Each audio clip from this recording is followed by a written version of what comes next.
all these monkeys in and they're just jumping back and forth over it? I don't know. They're still on the loose. Some of them are still on the loose, though. Oh, they are. So they got 25 of the 43. Correct. Okay. So the other 18 are hanging out in your backyard. They're in my backyard? The other 18 are like suckers. Exactly. By the way, we should point out, when Pat first brought up this story of all the animals out of the zoo, whatever, in South Carolina, CC does have a home there, and immediately during a break went to his live security footage to make sure his home was not a zoo. Exactly. It was last summer when you had a wedding with too many people. You said it, not me. I'm not going there. I'm not going there. Okay, whatever. Next one, Pat. Canty, I think people owe you an apology again. You said that you could see Caleb Williams going the way of Justin Fields and Mitch Trubisky, so on and so forth, all of the Bears quarterbacks ever. And people said it was ridiculous and took shots at you, like Dan Orlovsky, and you let him right off the hook. Didn't say a word to him about it. Turns out you're exactly right. I didn't say a word about it because I honestly forgot. Why did you let him off the hook on the bet? I was confused about that. Because the Bengals aren't making the playoffs, right? But you had the double whammy of 11-6 and the playoffs. So in other words, if they go 9-8 and make the playoffs, you lose. Yeah, and that's fine. But they're not going to make the playoffs. Evan, hear me clearly. The Bengals' season is over. They are not making the playoffs. Why do we want to keep hoping against hope? They're not a good football team. They're 4-6, and the only 4 wins they got are against teams that have 2 wins. They're not good. They're not making the playoffs. So it doesn't matter what I said and letting them off the hook for the wins. The Bengals aren't making the playoffs. It's over.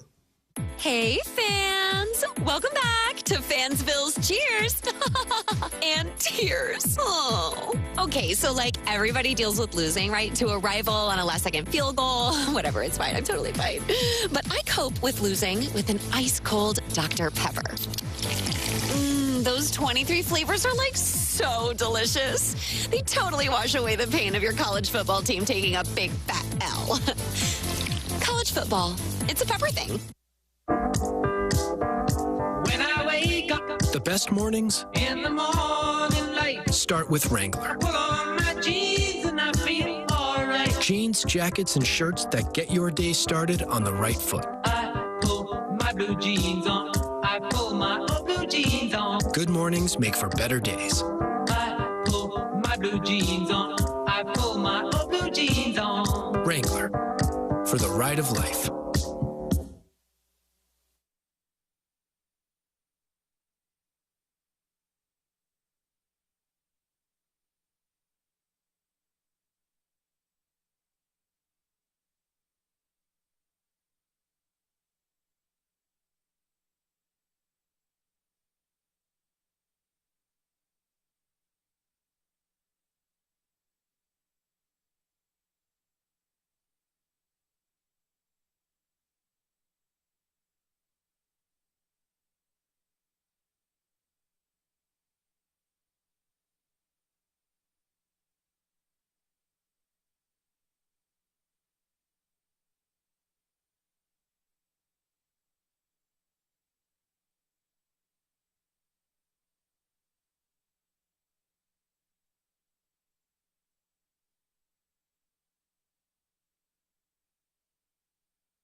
7 o'clock in St. Louis. You're listening to TMA. It's presented to you by Brown and Crouppen. Welcome to the Munganess St. Louis Acura, Munganess, Burkhardt, Alton, Toyota. 7 o'clock hour. Tim McKernan, Doug Vaughn, Martin Kilcoyne, Jackson Bennett, Burkett on the ones and twos, Chairman Kurt Manning, the Callier and Thompson phone lines.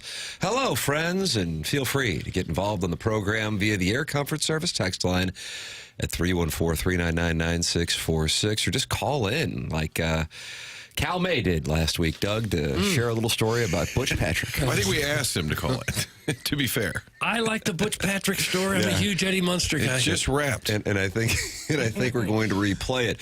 Doug is back from the Hamptons. Welcome back. And that is the lead, according to Jackson's dossier. Wow. The lead? It says Doug's trip to the Hamptons, Martin's visit to Columbia, and Brendan Schaefer's weekend taken to the woodshed. Oh, I might have added that to the dossier. I never know, is this Jackson's work in the dossier, or does Martin come in with his own ad-libbing? Well, I think that's the benefits of a fluid, organic dossier. Is that right? Is that if I write Anybody it, say you that write to you when you were in California, Doug? Fluid, organic they dossier? didn't use that kind of words. No. But that's the thing is, it's not, did Martin write it, did Jackson write it? We wrote it. If it's on there, we wrote it. Team. We're trying to be more about we. Okay. We stand on business. All bound. Doug, you're back. Well, it's great to be back. It's nice. You missed Don't 3 be so days. mad about it. Missed 3 days. I feel like I was gone 2 weeks. And that's because you were in Palm Springs at the Madison Club, and you shot 2 under on Thursday. Well done. I was at the Hamptons, and I visited with Billy and Elton and Pink while I was out there. Yeah. I went to Palm Springs and then tried desperately to rent a car. Finally got it done. And then drove like an hour straight up a mountain around windy roads. I'm lucky to be here, fellas. Oh, no, It was a harrowing drive. Every turn you could miss, any turn you missed, you're dead. It was like Idlewild, California. You ever heard of that? It's Only because you were mentioning that that's where you're going. It's a little village in the top of a mountain in the San Bernardino National Forest. Beautiful place. Not easy to get there. Yeah. Where'd you fly into? First Vegas and then Palm Springs. Tried renting a car. You know how long it took me to rent a car? How long did it take you to rent a car? 2 hours. I stood in line. 2 hours. There was like 20 people in line. 3 people there to service them. 2 hours in line. The first guy would go in, and the person would stare at the computer. They'd take their driver's license, stare at the computer for 15 or 20 minutes, and then simply walk away. That's all we'd see of them. And come to find out, they'd go looking for the keys to the car. They would go clear out in the parking lot. 2 hours I was in this line. And then when I got the car, I saw people that checked out a half hour before me still wandering the parking lot, wondering if anyone was going to get them the keys to their car. It was the darndest thing I'd ever seen. Was there confusion because your reservation was under Vaughn? V-A-U-G-H? No, the spelling was all correct. I rented it and paid for it all before I ever left. It should have been easy. Should have traded that, baby. Should have traded it out. I've never seen anything like it. And every other rental car had a counter there. People in and out, no problem. Budget, I guess, was maybe $5 cheaper than the others, so that's where everybody rented. It took 2 hours. Glad Doug's back. Speaking of Doug's back, turn around and drop that thing, boy. All right, that's enough. That's from Martin's Pincushion. All right, let's get some discipline going. Who's also saved is Dickie Betts. Is he Dickie Betts or is he Martin's Pincushion? Jackson? I like both. I think, depending on the day. But today he seems more like Martin's Pincushion. I noticed a texter last week just has their phone number, but they sign it every time Martin's Dangly Bits. And I think they're trying really hard for Jackson to type that in there, but you have not done it yet. Well, you kind of sometimes need to give it a couple of days so that someone... So you can go through the text inbox request dossier. That, and so people can confirm their choices. Because someone could be Martin's Dangly Bits one day, and then, Doug's front butt the next. Oh, jeez. What kind of talk is this? Jackson's out of line. Got a real show today. Look at this thing. Yeah. I was just kind of riffing. Yeah, you were. How about Tommy Hart on the show at 8 o'clock? Called the game. Tom Hart, friend of the show. And from Como. Beta Theta Pi. And was there on the call on Saturday night in Columbia. And I think he's going to be in Columbia East this Saturday for the Missouri-South Carolina game. I believe. Doug, 3:15 kick. Okay, don't say kick. What's wrong with that? It's a 4-hour show. You got time to say kick off. Mizzou 7-2, probably. I'm going to say about an 8-point favorite because they always beat South Carolina. Ooh. Jackson? I think they're going to be dogs. I'm kidding. Oh. 13.5 points. I was kidding. Oh, my bad. Oh, sorry. 13.5 We're points. riffing. 13.5. Well, if they can keep it within 13, you'd feel pretty good, wouldn't you? No. Do you think you've given much of a chance to win? It's so hard to tell because I don't know who Drew Pine is. Is he second half against Oklahoma Drew Pine, or is he second half against Bama Drew Pine? Well, you're part of the problem. Questioning the quarterback. You don't stand on business. You're not a true fan. You're just not. Coach Drink had a big day. He's mad at everybody. Colonel wrote about that. Colonel's going to be with us coming up at 9 o'clock, brought to you by James Carlton. And he wrote about that. He keeps receipts. He keeps receipts from everyone. Do you think Bob Stoops gives a rip about Mizzou beating Oklahoma? I just thought it was weird. Like, you won the game. It's great. Enjoy it. You're mad at the fans for booing Drew Pine. I get all of that. Yeah. I just, like, Bob Stoops was 8-1 against Mizzou. Oklahoma's 32-5 against the Tigers since 1970. I just don't think that's when you spike the ball. Sorry. He likes Hate to say Mizzou fans. He likes to say, "I told you so." Yes, he does. Yeah. Yes, he does. But still, it was a huge win. It was great. It was a huge win. It was horrendous football for the first half. But that fourth quarter, couldn't beat that for entertainment that was value. entertaining. I'm telling you. Doug, I leapt out of my chair watching it with my wife, and I yelled, "Ball!" Oh, you did? I did. I really did. Just so Mizzou would know to cover it? It's a habit. It worked. And I leapt out of the chair, and I yelled, "Ball!" And my God, there they were, and picking it up after, 2 scooping scores in a matter of 2 minutes. When Oklahoma did it, I said, sure, I expected something like this. I don't have to like it, but I get it. Oklahoma's going to win. Mizzou going to Mizzou. This is the way it's going to end.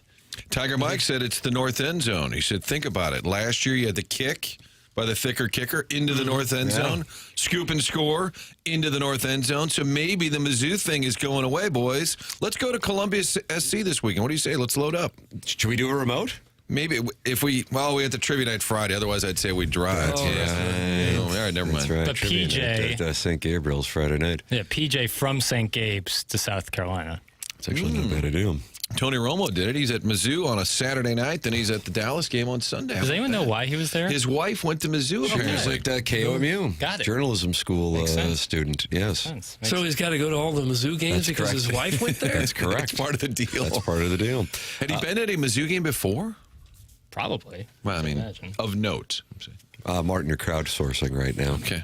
Let's see what we got here in the YouTube chat, where 128 people have already gathered in the TMA YouTube chat, 35 in the 101 ESPN YouTube chat. Let me read the 101 ESPN YouTube chat to try to generate support. If you could. Doug, do you pronounce it Azan White? Let's go with that, yo. A-Z-A-A-N? Sounds like Azan to me. Starting early on the stream, John Scores says, morning, boys. John Fitzgerald says, ladies and gentlemen, please welcome to the stage the band known as Empty Barrels Make the Most Noise, or for short, Watch Your Back. Okay. We got Gary Finkel waiting, and I want to talk some Mizzou. Okay. Doug, you are irreplaceable. You know how I know this? No. Because while you were out, we had Rich Gould sitting in that chair. We had Joey Vitale sitting in that chair. Nice. Andy Strickland sitting in that chair. Josh Schertz, the Billikens head coach, in that chair for over an hour. Yeah. Really? And offered to fill in whenever Doug was away. I believe he actually And he did. said, you can coach the Billikens. I'll trade him He's jobs. going to fill in. He probably makes $3-4 million a year. Yeah. I think it's 2. I'll trade him. He could get a rental car if he wanted one. But I probably could. Not at this place he couldn't. It didn't matter who you were. Sorry, that's my fault. What you paid. Or what you wanted. Do the YouTube texters have normal names and then the other fellas don't? Let me take a look. Let me go into the TMA one. Do they have any weird ones? There's the old hipster says that, yes, thank you to our veterans here on Veterans Day. Mm-hmm. Welcome back, Doug. Missed that cute face. That's from John Scores. No, MD Johnny. 2020, which means Doctor 2020. Says, morning, cuties. Glad Doug is back and bringing that zaddy energy. Are you bringing zaddy energy? I kind of do, Tim. I don't even have to try. Look at that quarters. Effortless as much as anything. That's Did Doug take a Katessi Chattel? That was something you ran into at another rental counter. Didn't have that. This place wasn't that sophisticated. Would you like to... Suck it, Doug. Now there's Edmonds. Would you like to bring Martin up to speed on the Katesi-Chattel incident of spring training 2019, I believe it was? That's when I tried to rent a car down in... Jupiter. In Jupiter, yeah. And the guy renting the car had a very thick Indian accent. And he told me after I rented the car, while he was giving me the paperwork, that now I must take the Katesi-Chattel. And I said, I don't want it. I have insurance. I'm fully insured. I don't want a Katesi-Chattel. He said, no, you must take Katesi-Chattel. I don't want it. I have insurance. I don't need a bigger car, a GPS, nothing else. Oh, but you must take Katesi-Chattel. I don't want it. On and on we went like this. Finally, the supervisor came over and pointed to a sign that said, courtesy shuttle. And I said, oh, this is what Katesi-Chattel is. It's the courtesy shuttle. Yes, you must take it to get to the car. Back and forth we went for 15 or 20 minutes till I figured that out. You have real issues with these rental car desks. I really do. Oh, he'll be gone soon. That's all right. Oh, it was exhausting. I thought maybe Doug would be running for office out in California. Set him straight, Doug. Nah, you can't win out there. Okay. The first half was so good Saturday that I left and went to Willie's and had to be carried back to the Ritz-Carlton of Columbia. That's from the Warson Woods Wacko. They carried him back. The Ritz-Carlton of Columbia. That's the jury east. I had the kids there on Saturday. And Did you spend the night? No, we were driving back, so we left after the third quarter. True admission. We decided. Oh, wow. You're no true son. Wow. We decided ahead of time. The kids. What a stunning moment. Well, I think they were ready to leave after the first quarter. But we kind of agreed ahead of time. They wanted to go, get the whole atmosphere, get the experience. In the first half, my daughter, who's 14, said, can they throw it backwards? Because they were throwing all these passes that were sort of sideways. And she was wondering if that was allowed. I said, yes. You should have heard the banter. I wish I had recorded the audio of the fans. Because what were the fans saying? Just saying, this is the worst offense I've ever seen. Now, I would have done that. Then Drink would have had to call them at their place of business and stand on his business. People were saying, how can he be this bad? The Drew Pine looked like Nick Foles, 2015 Rams, and then, God bless him, came through in the clutch, did a great job. But he was having a rough game. He'd had a rough game, and fans did start to boo late in that first half. Fans were a little restless. Who were they booing? Were they booing Pine? I think the offense in general, just the lack of production, just the boring nature of the game, it was electric. It really was. The place was packed. My guy, Coach Griggs, who's been around Mizzou forever, he said it was one of the best atmospheres he's been at in 20 years. He compared it to the Nebraska Thursday night game in terms of the fan. And I mean, it was a night game. So I think you had the all-day tailgating experience. And it was packed. I mean, to Mizzou's credit, to Drinkwitz's credit, people bought in. They were there raring to go to take on Oklahoma. I used to see a lot more Sooner fans. There weren't that many Oklahoma folks either. I think they're a little down on their squad right now. Just a little bit, yeah. Seems like. But it was great. A lot of fun. Typical Mizzou fans leaving a game early. That's from the Veiled Prophet. Not happy with you. Did you at least listen on the radio? Oh, of course. I love listening on the radio. I did. I really enjoyed it. And the kids were like, can we just get some Taco Bell? They weren't too worried about it. Not too worried about it. Now, had I gone with some, if it was a shooting match, Tim, would have spent the night. Coach Carlton, I believe, stayed down there overnight. Yeah, James Carlton, sponsor of Gabe DeArmond at 9 o'clock, was spending the night. I talked with James on Friday. Yeah, it would have been a great night to be in Columbia. Maybe not a great family trip. I should have rethought this. Take them to, like, the Vandy game. You could have been carried from Willie's to the Ritz-Carlton of Columbia like the Warson Woods Wacko was. But it was great. Great experience. I struggle with the ticketless entry with the phone because the phones don't work real well with the big crowds. And I'm just a moment of panic. You're walking through the gate and your phone's just not coming up. I swear we have tickets. Hold on. You think maybe you deleted it? Yeah, I'm like, hold on. Where to go? We have tickets. I swear. That must happen to some people where it never opens up, right? And then you get to the ticket taker. What do? I swear I've got great seats. They're on my phone. Just hold on. I don't know what you do. You download it to the Apple Wallet, and then it's saved on the phone. Your Golden Grams, baby. Golden Grams. I don't know. I download tickets to the Apple Wallet before, and then I can't find the Apple Wallet. Really? The hell's going on? Well, I'm not bright. Doug, you know who is bright? Collier and Thompson. Yeah, they are. Sponsor of the phone lines, 314-974-0101. Chairman Kurt standing by to take your calls on anything and everything. Tom Hart at 8 o'clock, Chris Kerber at 9:15, Gabe DeArmond at 9 o'clock, and then Martin, you've booked a band for us, right? Oh, yeah, my Irish friends. Irish friends. Yeah, well, the best part of it for you fellas is that they are from Tullymore, Ireland. These guys are from Tullymore. What are the chances? home of the Tullymore Do. But That's the right. band Jig Jam was the house band at McGurk's. So McGurk's will bring musicians over and put them up for a couple of months. These guys came from Ireland. They loved it so much. They wrote a song about McGurk's. They've been touring the country. And my guy Dahi will be here at 10 o'clock to tell you. His name is Dahi. And I like every time I text him, he will write back, brilliant. It's sort of like Tim's Lemmings. Everything I say comes back, brilliant. I sent him the address for Hubbard. He wrote back, brilliant. Wasn't there a commercial where they did that? I think Guinness did a whole thing on brilliant. He's a really fun guy, and it's great because they're from Ireland, and they love our city. That was all right. It's kind of like Demoff. If we'd played some Rams games in Tullymore, then they'd all be coming They'd here. all be here. The tourism magic. Well, so you can participate just like Tom Hart, Chris Kerber, Gabe DeArmond will via the Callier and Thompson phone lines. Doug, Callier and Thompson coming to my house on Thursday. As a matter Oh, of are they fact, really? They are indeed. Boy, they'll get you fixed up real nice. Like Bob Strati and Carolyn Beard have been the owners there for more than 20 years, and they've assembled a staff that's just the best in town. Their employees have more than 160 combined years of experience now. These people know what they are doing. Maybe you don't want to move because you like the neighborhood and your kids are settled in school and it's a hassle to move, but you're still not real happy about the house. Collier and Thompson can turn your home into a showplace. It's a great investment in your home. To get it fixed up, they do kitchens and bathrooms and basements, wine rooms, man caves, bars, accent rooms, fireplace, offices. They'll move walls around on your first floor to open things up. They can handle anything in your house, and they do an absolute first-class job. You ought to check out some of the before and after pictures on their website. Just really incredible, some of the work they have done.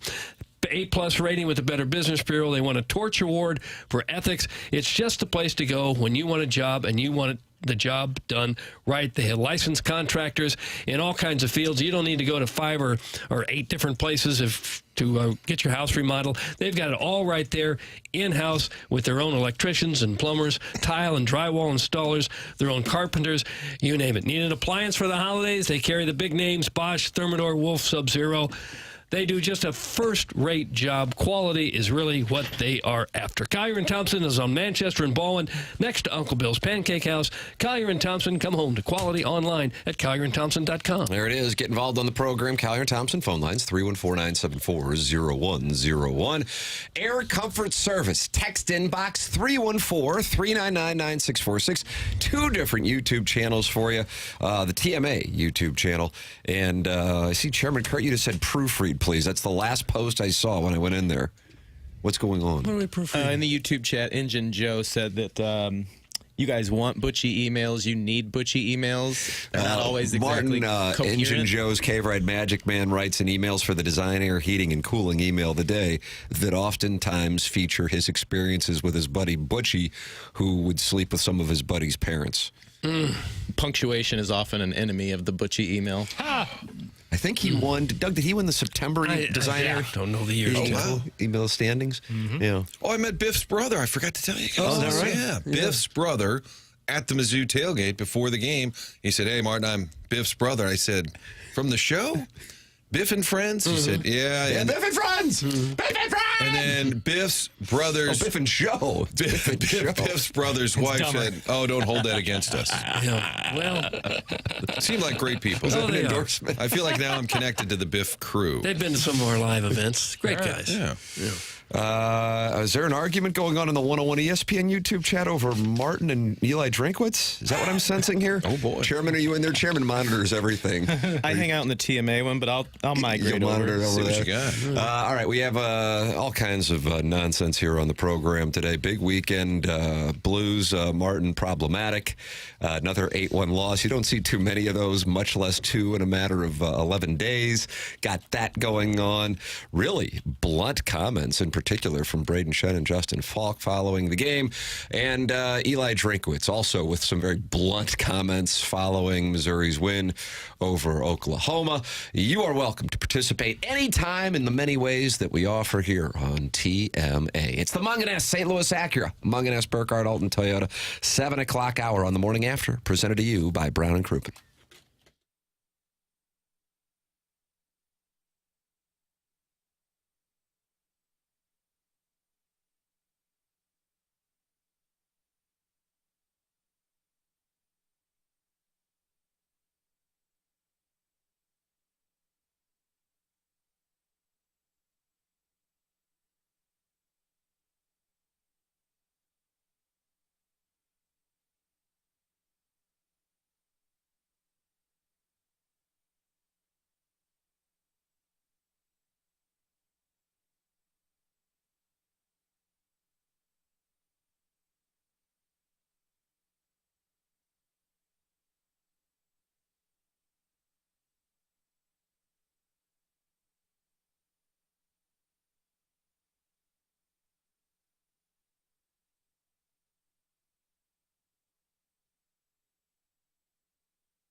Welcome back to Morning After, presented to you by Brown and Crouppen, Munganess, St. Louis Acura, Munganess, Burkhardt, Alton Toyota, 7 o'clock hour. Tim McKernan, Doug Vaughn, Martin Kilcoyne, Jackson Burkett with you. Chairman Kurt standing by to let you on the air via the Callier and Thompson phone lines.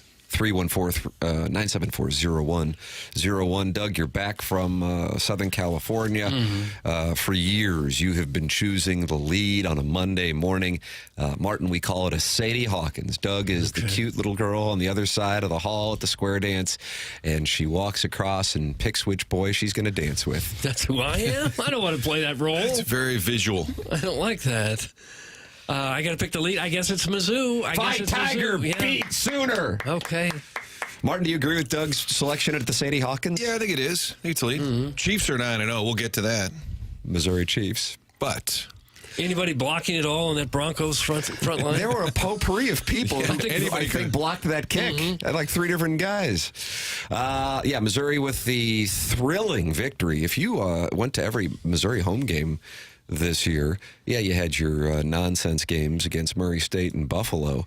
But Boston College, and then in particular Vanderbilt, Auburn, and Oklahoma have delivered in a major way as far as excitement goes. And what took place in the final 8 minutes and change Saturday night became, I think, the most exciting SEC game, even though it certainly was probably 4th or 5th on the rankings of interesting SEC games. Alabama LSU was not one. And by the way, Doug, you missed it on Friday. What did I miss? Watch this. I love LSU. I don't know what you're doing with your tongue. Love that. Paid handsomely if you took LSU in the 50 points. And then Georgia got hammered by Ole Miss. Didn't see that one coming either. Missouri, Oklahoma covering the over easily. Didn't see that coming, but it was incredibly thrilling. The biggest surprise to me, though, was how great Drew Pine was throwing the football in the second half. Eli Drinkwitz implied that was set up. Did you hear that in the postgame? I did, that it all went according to plan. That he purposely played poorly early? He said they were setting him up by doing the running game early. They were setting him up for the passing game. And basically, that was the whole game plan. I had the drive chart. I wondered why fans were a little upset in the building there on a Saturday at Faroe. The drive chart combined, Mizzou, Oklahoma on Saturday, first half, punt, fumble, punt, field goal, downs, field goal, punt, field goal, punt, field goal. Well, they were setting him up. Okay, sorry. Hey, credit to Mizzou. It was a thrilling way to win a game, even if Oklahoma's down. I said this on TV last week when people were sort of, who cares? It's still Oklahoma, and if you're a Mizzou fan, any chance you get to beat the Sooners, that's a big deal. So I'm excited for Mizzou. I'm excited for the fans who've lost all those years to the Sooners. It's certainly not a Bob Stoops era team. They're struggling a little bit this year in Norman. I think that's fair to say, but you still want to win every game you play. When the Cardinals beat the Pirates, you're happy. You just want to see your team win. Coach Drink that was fired up. Did you see the on-field? Do we have that audio? With Cole Kublik? Yeah. And he said he inserted. Cole Kublik does a hell of a job. He inserted the playoff conversation. Yes, Jackson has the audio. Do we have that? No, I'd like to hear it. Hit the lever, please, Jackson. What does this do for your football team moving forward? I know you know about your team. You know about their demeanor. What does this do for you moving forward from now? It gives us another win, keeps us in the playoff hunt. That's right, I said it, playoff hunt. MIZ. He was done with the interview at that point. When he said MIZ, what's the reporter going to do? He's not going to do he's not talking to Gervino. You're not going to get the ZOU back. But he said it, Doug. He said it. He did. Playoff. He did. I mean, he was, national TV? And he had like 30 seconds for the reporter, and then he had to move on to other business. Oh, well. Pine did make some good throws in the fourth quarter. I thought those last two, one of them to Burden, that was pretty much on Burden. That was a good play. Yes, and the one to Theo Weiss, same thing. He made a big-time catch there. Theo Weiss catch. Yeah. Unbelievable. Not only to be able to catch it, but to then be able to get his foot in bounds. Holy crap. It reminded me, Martin, were you at the 2014 SEC Championship game? They played Alabama a decade ago. I was not. I want to say Chuck Marlowe was probably there. Okay, I went to that game. I went to both the Auburn and Alabama games back-to-back years in Atlanta, and in that game, it got to a point where they clearly just had zero chance, that Matty Mock was just kind of throwing the ball up, and that was the offense, and hoping that either they'd get a PI or a miracle catch.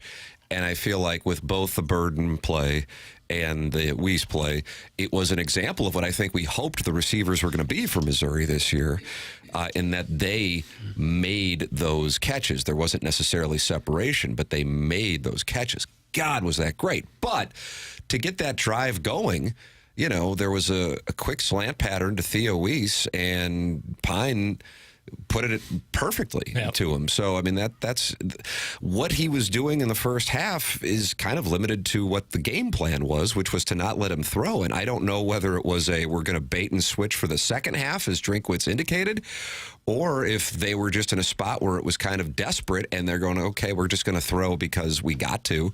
And that actually allowed him to show what he looked more like when he was quarterbacking Notre Dame and won 8 games for the Fighting Irish 2 years ago. I think that's what it was. I don't buy the bait and switch thing. Wow. I think they were desperate. They had to throw. You're down to like the last minute and a half of the game. He's got to throw.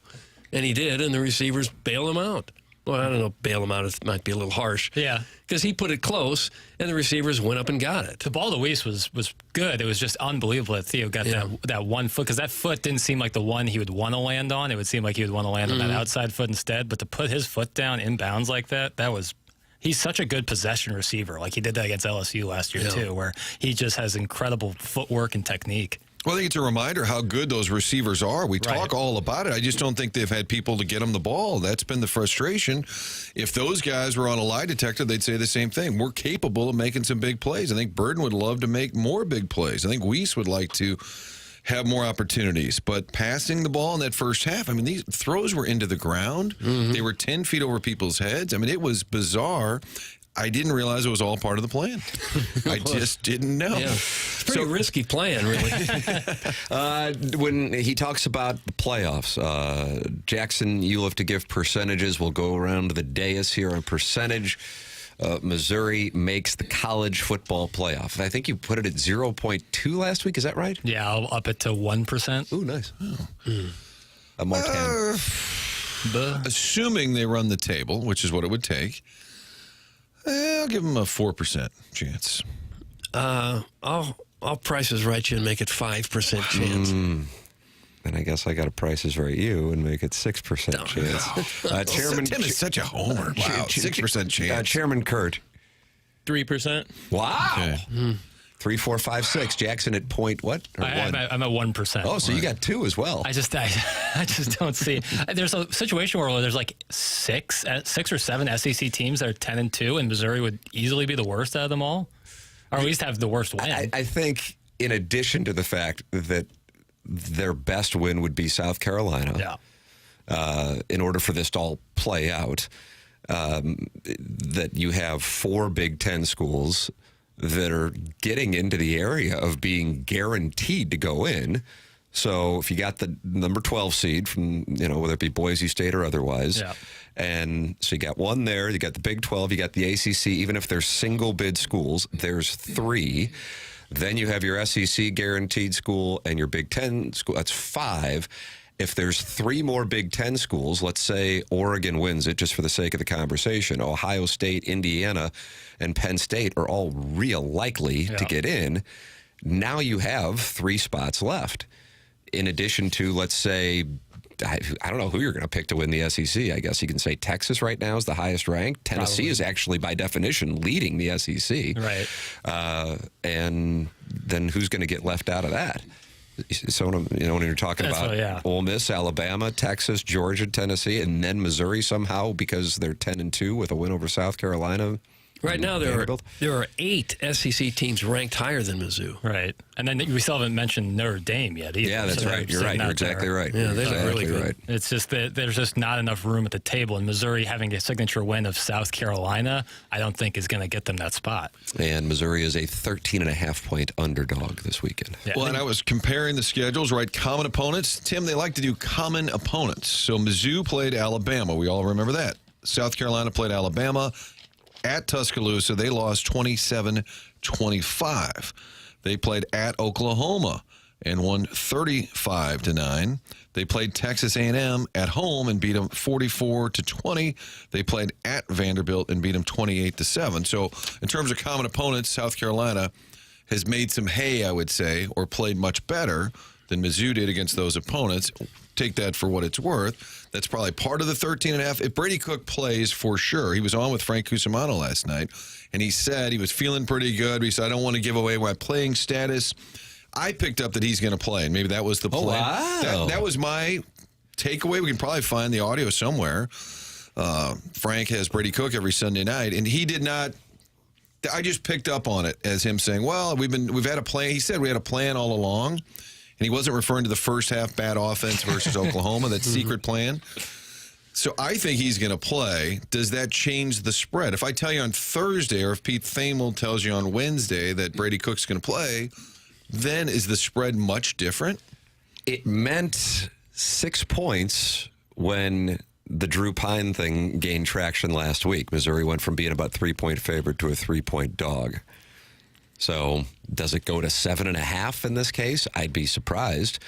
I mean, the Drew Pine in the second half looked like a totally different guy than he did against Auburn, against Alabama, and in the first half of the Oklahoma game. But does Coach Drink think you can talk your way into the playoffs? You can't. So it doesn't matter. You can say that, and it sounds good, and you can troll Bob Stoops, and that can be fun for some of the fans. I don't think Stoops cares. It doesn't mean you're in the college football playoff just by saying it. And it would have been nice if Cole Kublik would have said ZOU. I mean, I don't know. Now we should be mad at him. I'm going to keep a receipt I'm keeping a receipt on Cole Kublik for not saying the Loomster is not happy with Chairman Kurt. Oh. He says, Chairman Kurt's a fraud, and he sent it in caps. Chairman Kurt, your response. Why would he say that? He might be talking about. I was doing a little rage tweeting during the first half, which I never do, but I was in a bad way in that first half. What were you tweeting? I would pay for Kirby Moore's moving fees. Wow, if only you had a blog and you were an accredited journalist, Drake would be on you. But I've been on this team. I've been riding for them harder than anybody, so I'm allowed one misstep, and it was a rough first half, and I was ready to burn it down, but I stuck it out. I didn't leave like Martin did. Oh, wow. Wow. Hey, I got kids, buddy. That was the plan.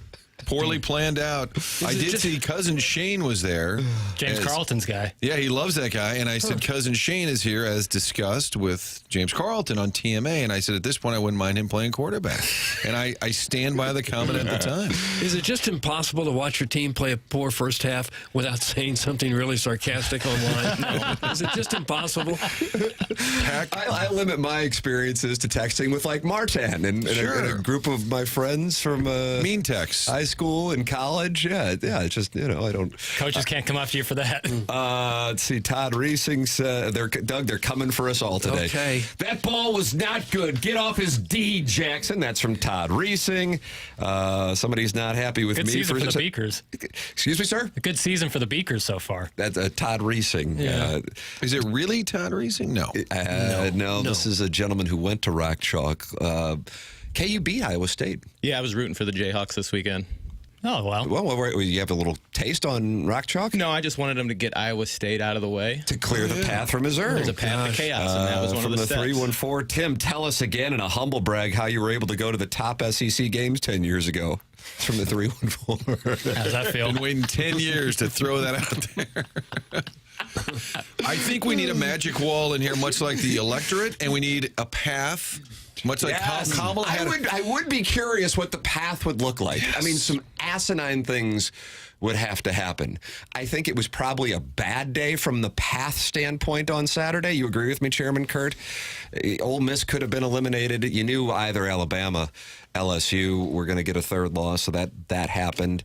BYU, and we have some sound from the Utah AD and Utah coach. Wow, Banty Roosters, big-time fines already handed out to Utah following that. And Indiana, who I'm actually polling for, since I don't think Missouri's going to be in it, I don't get how they shot up 3 spots. I mean, again, this is the coaches and AP poll. I don't put any value in it, but that wasn't like really impressive over a bad team. I mean, they had to grind it and out. Sharon Moore just lets the clock grind out. I don't know if I'm getting too far into the weeds on this. I don't know how many people are aware of that, but he had 3 timeouts left with a minute left and just let it run down. Shut it down. Yeah, I was just like, what the hell? I mean, I don't know if he's going to get a chance to stick around for a second season in Ann Arbor. All right, we are late for a break. Doug wants to tell people about Design Air Heating and Cooling. Well, it's starting to get a little bit nippy, at least in the mornings now, so you got to make sure that your furnace is working right. How do you do that? Well, you call the fine folks at Design Air Heating and Cooling. That's Seth Goldcamp's business. It's a 4th-generation St. Louis business. Seth Goldcamp and his family have served over tens of thousands of people since 1904, and they are the longest-running TMA supporter and advertiser on the show, and we are happy to have him. I've had Seth out to my house, and also some of his technicians have come out to work on my furnace and the air conditioner. Even if it's not malfunctioning right now, it's great to have it serviced, and then you make sure it's running well all the time. They're best known for their honesty and going way above and beyond the call. They will never upsell you anything. They will always give you exactly what you need and just what you need. That's how they train their employees. That's how they do, and they take that reputation very seriously. Their website, easy to navigate with convenience of online scheduling for all of your heating and cooling needs. Choose Design Air Heating and Cooling. Find them online at designair.net. That's designair.net. There it is, sponsor of our Design Air Heating and Cooling email of the day. We've got a little war going now in the text inbox. Can we stop giving that bore that is the Loomster valued time on this here radio program? His act is tired and past its shelf date. Clown. That's from Mr. Smith. They're actively warring. So there is an active war going on there? Seems like it. Warson Woods Wacko, Mr. Licks, they are also actively warring. Loomster says dudes riding for the team and then says 3%. They're getting in, Kurt. 100%, baby. Side note, the Hurricanes are also frauds. That's from the Loomster. Well, comprehensive text. I don't know that any of that's true. I don't think the Hurricanes are frauds. They had their one bad game, like almost every team in college football. They've been kind of dancing with the devil, though. Have they ever? Virginia Tech, California, Duke. It was finally time. They've been the undefeated version of Missouri. A lot of dancing with the devil. That was a long time. The only other team with like more double-digit comebacks was Iowa State, and we've seen how that played out. I wouldn't sleep on Notre Dame. I know they had the one horrendous loss to Northern Illinois. Inexplicable. But they have pretty much trounced everyone else, and they've played a couple of good teams. There was free money being handed out on Saturday with the 26.5-point spread against a Florida State team that's just shut her down. And Notre Dame has to do that. Yeah. That's a spike. Notre Dame doesn't have a conference. Notre Dame has to do that. 52-3, your final on that one. All right, get involved on the program. A lot of college football talk in the first half of the show. And Tom Hart, who was on the call of the game in Columbia, friend of the program, University of Missouri product, is going to be with us at 8 o'clock. Chris Kerber at 8:15. It was not a good night at the Enterprise Center. My goodness. 8-1. And listen, Braden Shen and Justin Falk were openly critical of the effort following the loss on Saturday. You'll hear from them coming up. And you're welcome to participate in the conversation on the YouTube chat or by calling in 314-974-0101. Callier and Thompson phone lines.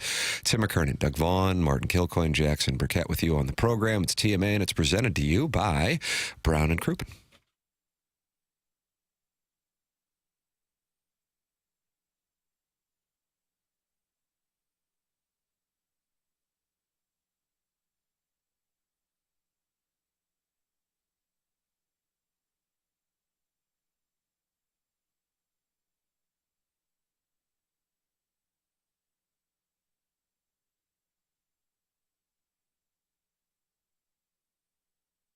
As we head into winter, you don't want to be stuck with old, drafty windows, making your heating system work overtime. Universal Windows Direct is here to help keep you warm and save you money on those energy bills. With their exclusive Super Spacer technology, these windows help keep the edge of the glass warmer, making your home more energy efficient and comfortable all season long. And here's the best part. Right now, for every 2 windows you buy, you get 2 free, and there's no limit. Buy 2, get 2. Buy 4, get 4. Buy 20, get 20. It's the perfect opportunity to upgrade your entire home, making it more comfortable and energy efficient. On top of that, Universal Windows Direct is offering 0% financing for 60 months. That's 5 years interest-free. Restrictions apply. Universal Windows Direct backs their windows with a true lifetime warranty. Call Universal Windows Direct today at 314-334-2522. Remember, for every 2 windows you buy, you get 2 free plus 0% financing for 60 months. Restrictions apply. Call today, 314-334-2522. And like me, you'll be saying, I love my windows.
This is Action Jackson with a Sports Center update driven by Johnny Londoff Chevrolet and Johnny Londoff Autoplex. The Blues lose on Saturday night. Final score of 8-1 at the hand of the Washington Capitals. Off tonight.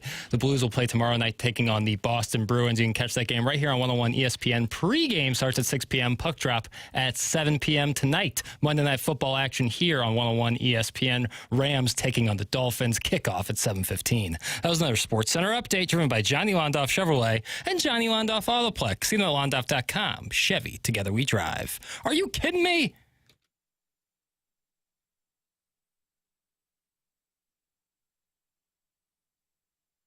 It's the morning after. Tim McKernan, Doug Vaughn, Martin Kilcoyne, Jackson Burkett with you. Chairman Kurt standing by to take your calls. The program is in the Munganess, St. Louis Acura, Munganess, Burkhardt, Alton Toyota, 7 o'clock. Our college football discussion in the first half of the show, and we welcome you to go back and podcast anytime you want on the program. Our 101 ESPN app and TMA STL app is brought to you by Schaefer Door Company. You don't see a lot of 8-1 losses over the course of a season. You really don't see a lot of 8-1 losses 2 times in less than 2 weeks. But for the Blues at home on Saturday night, Doug, that's exactly what they got. Yeah. Man, when it happens one time in a year, you go, oh, well, you know, that stuff happens. When it starts to happen multiple times where you're really not in the game, that's when you really got to worry that maybe they haven't got the group together here to be competitive. Braden Shen was quite critical of the effort, as was Justin Falk. And this was a different situation than the first one against Ottawa. And they did differentiate in those 2 games. On this one, they said they just mailed it in the third period. And that's a whole different conversation. Let's take a listen here to what the boys had to say. focus on injuries and when you guys are good back. We have problems to fix right now with in a room with stuff like that happening. So, I think we'll be fine. We just have to, come together and get guys to, really believe that when we play the right way, we are a good hockey team. And when we let stuff slides, that's when, our problems kind of mount on top of us. So we have to play a hard game. We have to play a simple game. And when we do, it's effective. But when we don't, stuff like that happens. And what was the Jeremy Rutherford tweet? Said it was the least competitive period they've played in 20 years, or the worst effort? Yes, that's what he said of him covering the team. Yep. In 20 years, and I don't think Braden Shen would disagree. I never understand, how does it happen? Shen obviously said we've got problems in the room to address. How is that possible? And it's early in the season. You would feel like, okay, what's the identity that's still evolving? But how is it possible that you have guys who are just not competing? We needed the Mike Yeo postgame where he said who did and didn't play a good game, because the list would have been long, I would assume, and who didn't play a game. Did it bother you they didn't take Binnington out? Producer Dave over at the 2 Fox was hopping mad. He said, you don't do that to your Stanley Cup winning goalie. Get him out of there, because it's embarrassing to leave him out there to own it. I think it's also embarrassing to get the hook, to have to skate off the ice. I don't know if it was only a 3-1 game going into the third but period. At some point you say, okay, get him out of it. They did it in Hofer in Ottawa. They took him out and brought Binnington in when it was 5-1. It's not a big deal, but I wonder if Binnington, if it bothered him, like, hey, the routine is get me out of here. It's not the biggest issue, obviously, but I wonder if Shen could elaborate when he says we've got problems in the room. I mean, that doesn't sound good at all. Rutherford wrote, I can't explain how on the heels of these, talking about some Blues alumni, including Kelly Chase, addressing the team last week. I can't explain how on the heels of that, the third period of the Blues' 8-1 loss to the Washington Capitals on Saturday night at the Enterprise Center was the worst effort I've seen in 20 years of covering the team. Yes, they lost by the same 8-1 score to the Senators on October 29th. It might be splitting the gray hairs on Ovechkin's head, but Saturday's loss was worse than the one just 12 days ago. There's unacceptable performances, and then there's giving up. The Blues, who went into the period trailing 3-1 and voluntarily cleared the way for the Capitals to tack on 5 more goals, gave up. And he says, before you think I'm trying to be dramatic or writing a clickbait story, please consider that there's a lot more, not more open and honest guy in the Blues roster than Justin Falk, and he was harsher than I was. Here's what Justin Falk had to say as Jeremy Rutherford writes in The Athletic. Hit the lever, Jackie. To be honest, I don't really have an answer for that. It's just, completely unacceptable. It's just not all right. I don't think that should ever happen. A situation like that. We need to have respect for each other, the game.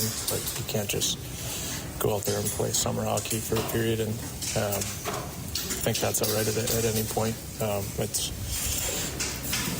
We're grown men in this league and need to put in an effort that's acceptable, and it's not going to go your way every night, but you can't. That's unacceptable. I hadn't heard that one before, summer hockey, but I like it. I had a feeling when I heard him say that. I thought Monday morning at around 7 o'clock, Doug Vaughn's going to love to hear the phrase summer hockey. I liked it a lot. Yeah. Well, there's nothing worse you can say about a guy than the effort wasn't there. It's one thing to say, well, we didn't execute, our performance was bad, but to challenge somebody's effort, that's as bad as it gets. And across the board. Yeah. He said, with the exception of 3 guys, is what he said. We're getting blamed for the performance from Connie Lassiter and Greg Bickle. They text in. It's a joint account, Martin. TMA signing up to get its rights holder merit badge. The team isn't good, but you dorks spent the last several months falling all over yourselves to praise the guy who built the roster. It's from Connie Lassiter and Greg Bickle. Don't yell at us. We're sensitive. Well, they did lose their best forward and their best defenseman. Not that that's going to be an excuse for every game, but a lot of teams would struggle if you lost your best forward and your best defenseman to injuries. That hurts. Those guys get a lot of ice time, and they're very talented players. Well, it's a talented enough team that they can sweep the Maple Leafs, who are kind of off and running now. I mean, there is talent there. I don't think anybody was predicting a Stanley Cup. I think people thought, all right, this team at least is competitive. I think they're good enough to contend for a final spot in the West, but that means you only have to be in 9th or 10th place, late in the season. I think they're still capable of that. I don't know that anybody was fawning over the squad or predicting great things. So it sounds like you're at war with Connie Lassiter and Greg Bickle now. Yeah, I'm good with that, yeah. If we were fawning, it was only because we were doing summer radio.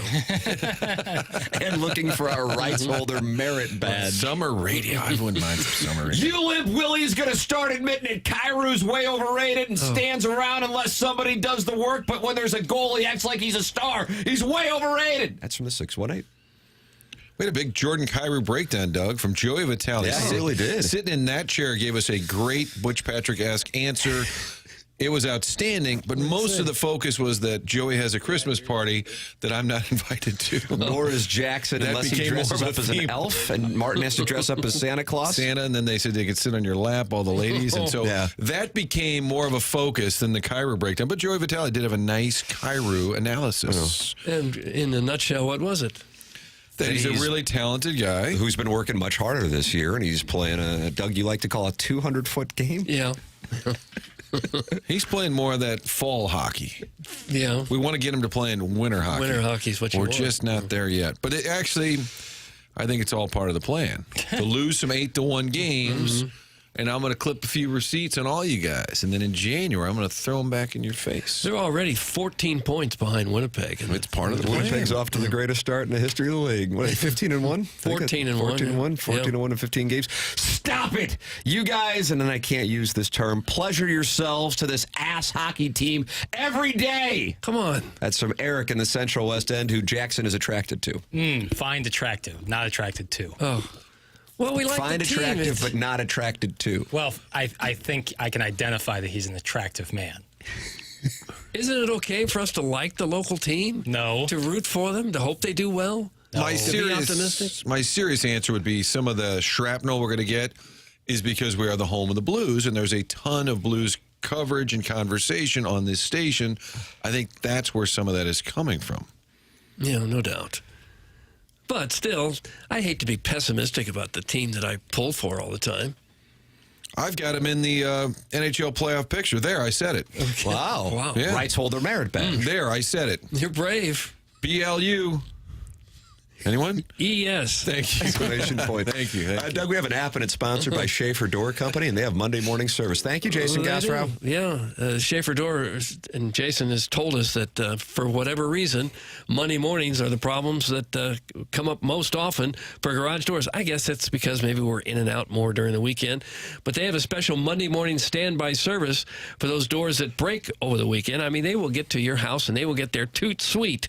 I'll go ahead and give you the number. You can call them if you got maybe you got a problem right now. 636-782-3608. You didn't write it down. Here it comes again. 636-782-3608. That's the number for Schaefer Door. It's SCHAEFER. There's a couple other businesses in town that are called Schaefer, and some of them use 2 Fs. So the spelling is important that you get that right. SchaeferDoor.com. They service all kinds of garage doors for service and new installs with LiftMaster.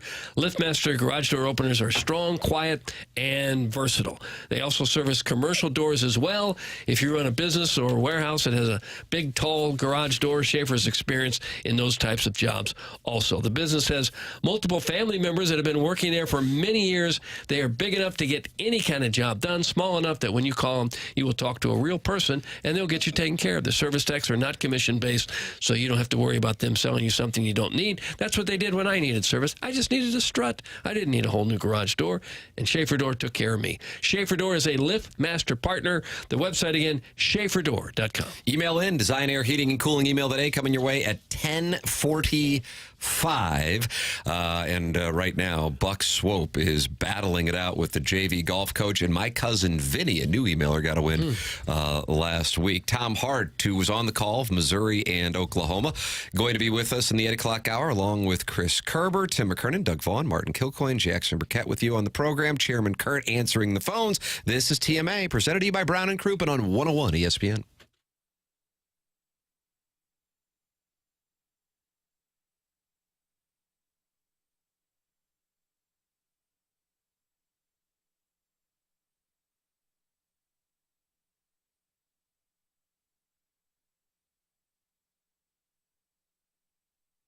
Let's talk about Together Credit Union. It's great when you're in a credit union. There's no owner. All the profits roll right back to you, the customer. You own the bank, just like all the credit union members do. And right now, at Together Credit Union exclusive, St. Louis Zoo debit card. They've teamed with the St. Louis Zoo.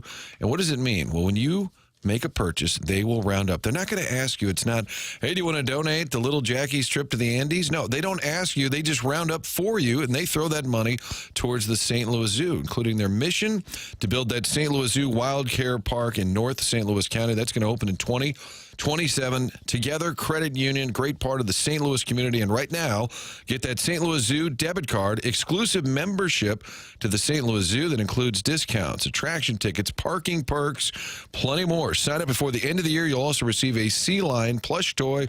Good for the kids at Christmas time. It's the St. Louis Zoo debit card. You can get it two ways. Stop by any local Together Credit Union branch. There are 14 in the metro area. Definitely one that is near you, or go online, togethercu.org backslash, I think it's hit a stroke, /zoo Together Credit Union right now, partnering with the St. Louis Zoo.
It's the Morning After.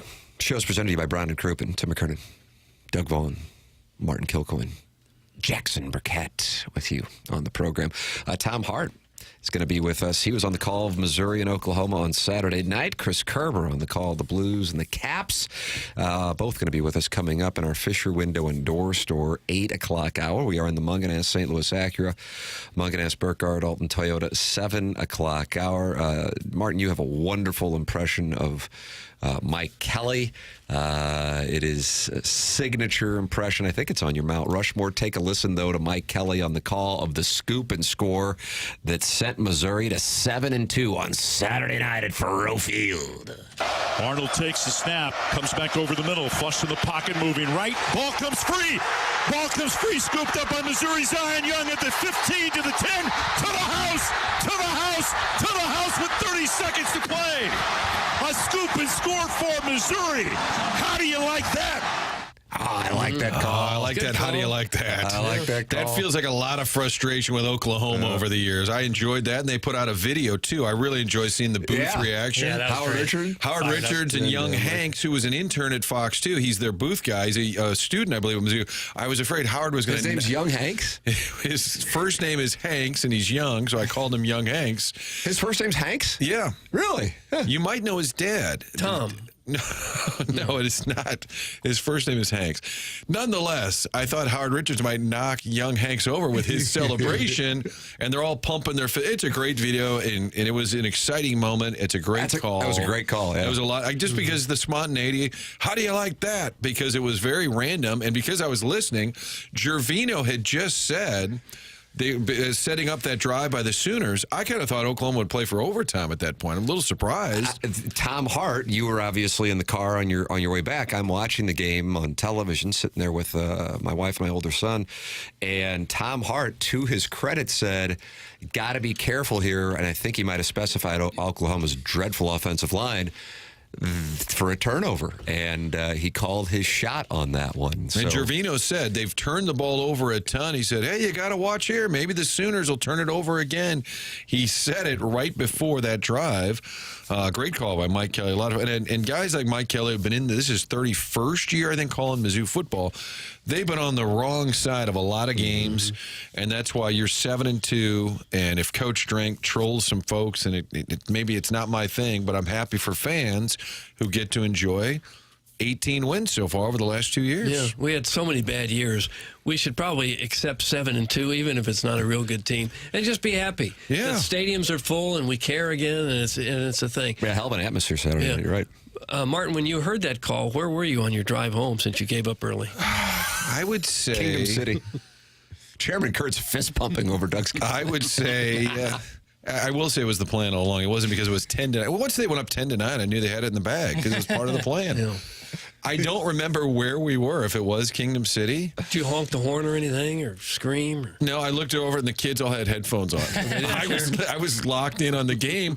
When they had the Jamal Roberts fumble, I thought, oh, my God. I can't believe it's going to happen that way. It's such a Mizzou thing. And then they drove the field to tie. I'm like, all right, overtime. I said, this baby's going till like midnight. Yeah. I'll be sound asleep by the time this thing's over. Game like that, do you have the urge to put it on your phone and try to watch it and drive at the same time? I know it's the worst thing you could possibly do, but it's still hard not to. I really enjoy college football on the radio. More than any sport, I think I really do. I think as a kid, I agree with that. I don't know why. As a kid, I used to listen to Bill Wilkerson, and I'd be like raking leaves in the neighborhood, the old transistor radio, and you had like a little dangly earpiece, which will now be an avatar or something. But I really enjoyed the call, enjoyed the game. I hope they can keep it going. But this South Carolina weekend now, you're kind of back to where you were. Not the same stakes, but A&M and Alabama, where you're kind of getting pulled back in. You're excited. No, I can't wait to watch this game. You can't wait for the game. So let's just hope there's not an anvil waiting on the other end of it. It'd be nice to see Mizzou play well in one of these big games. You know where I was, Martin? On Molly under the strobe lights dancing at Willie's. That's from the Warson was Wacko, who had to be escorted back to his hotel with his family. His family. Not trying to be an ass, but is it required to have that tough and cool return music instead of the communards or acoustic sessions? Is it a shoot will fix that thing? Masking for a friend. Also, Martin hurt my family. Mitch, faith, character, core values, and team first. These are the four Cumsteins. Jackson, that's a question regarding the return music. He wants to hear acoustic sessions. You're going to hear a lot. I mean, we used to come back twice. Now we're coming back 15 times. Doug, 15 times. So you're going to hear this hour? No, it's just like there's going to be a lot of that. Mm-hmm. So it's like, I got to pull it up. There's no reason to try to explain it because I'll just be told work harder, so I'll just do it. Wow. You play some rock and roll. Just come back rock and roll. I could explain it 100 different ways. Whatever, I'll just do it. Foghead on a break. That'll do it. Martin, Jackson maybe needs to visit Mentality. His daubers down from Mitch Cumstein's return music.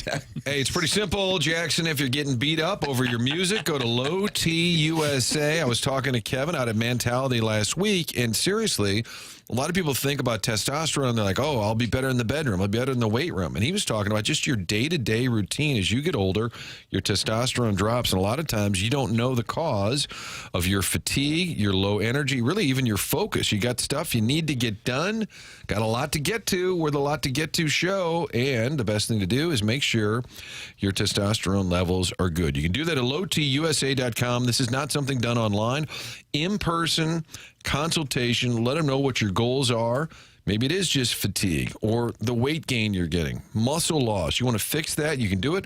lowtusa.com, local company, Mentality Health, helping you get back in the game. If you have mood swings, irritability, all of this could be related to low T. They'll do an entire panel, all your blood work to find out your total health beyond your testosterone.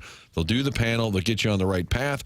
lowtusa.com to find out more about Mentality Health. There it is, Mentality, loyal sponsor of TMA, lowtusa.com. All right, we're going to close out the Mungan St. Louis Acura, Mungan Burkhardt, Alton Toyota, 7 o'clock hour at 8:06, and be joined by Tom Hart, who was on the call of Missouri, Oklahoma, coming up at the Fisher Window and Door Store, 8 o'clock hour, as well as Chris Kerber on the Blues 8-1 loss this Saturday night. That's all coming your way. You're welcome to get involved and watch the program, youtube.com/TMASTL.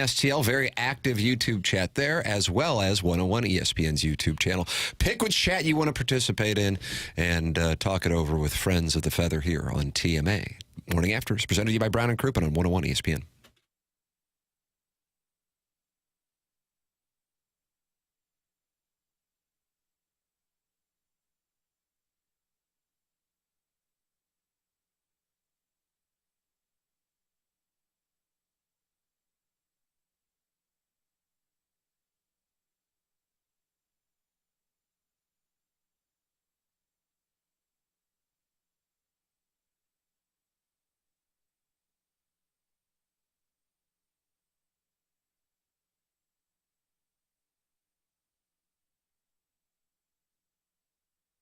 I was at the neighborhood Schnucks on Sunday loading up on groceries. Just realized Thanksgiving. Guys, we are, 2 weeks out from Thanksgiving. There's great deals going on.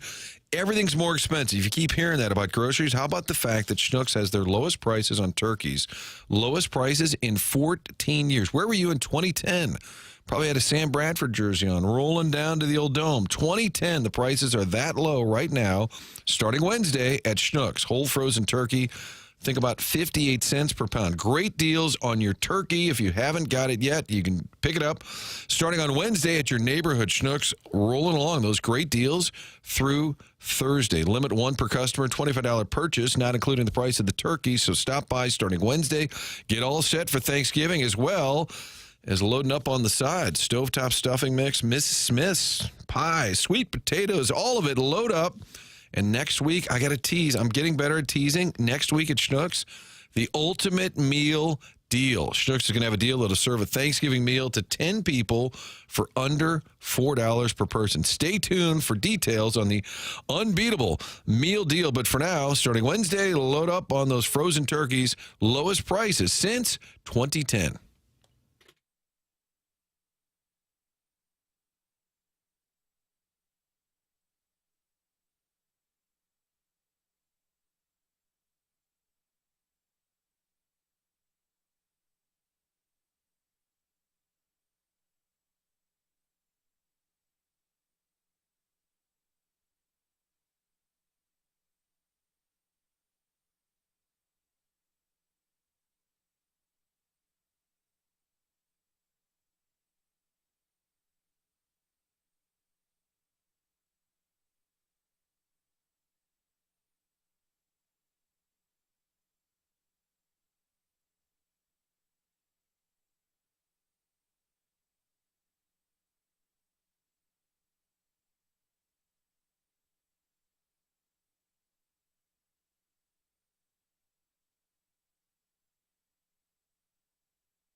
Welcome back to TMA. Tim McKernan, Martin Kilcoyne.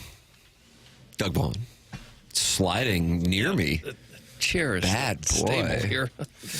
Jackson Burkett's on the ones and twos. The program is in the Fisher Window and Door Store, 8 o'clock hour. Chris Kerber going to be with us in the 8 o'clock hour. And it is our pleasure to welcome to the Callier and Thompson phone lines. He was on the call in Columbia on Saturday night. You want to hear his call? You want to hear his call? Tom Hart, he's going to be with us here in a matter of moments. We'd return with that, Jackie. Oh, Jackson. Well, I got the call right here for you. Okay. Okay. Hit the Sooners have a pair of timeouts remaining. Missouri drops in. Arnold hit. Ball's loose. And scooped up by the Tigers. Zion Young with the scoop. Big score. Madness in Columbia. Oh, my. Jim Dandy of a call by our guest here on the Callier and Thompson phone lines. Friend of the show, Tom Hart. Morning, Tom. Don't kink shame me, but I love crazy college football. Oh, yeah. And I really appreciate the kink shaming reference because Doug does not kink shame. And I do. No, I do. From time to time, I will, yeah. Tom threw off the headset right after that and just marched straight to Harpless. He didn't even finish the game. Did you know that? I thought you guys were talking about going to my house. I heard you and Jordan talking my house. Oh, yeah. I wanted to get in as many references as I could because I wasn't sure how many different spots I was going to hit. So I had to throw them all out. Have you been to my house? That's a happening place. No, I have not. Actually, have not been there. But I drove by on the way in. I was like, that looks like a spot I need to show up in. Yeah, I think you'd like it. Yeah. Tom, you've done a lot of Mizzou games. You grew up there. You went there. In terms of atmosphere, that's right up there. Longtime Mizzou fans have said that was one of the better. I know it was a boring first half, but in terms of just the energy in the building, that was a hell of a night for college football.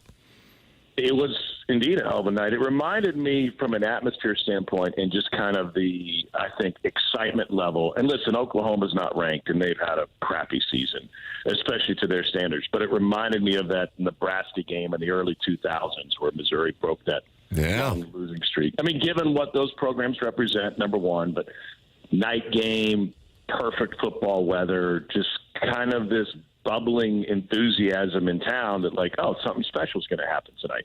Even after a scoreless first quarter, something still might happen. So I think that was really cool. But here's the other big difference.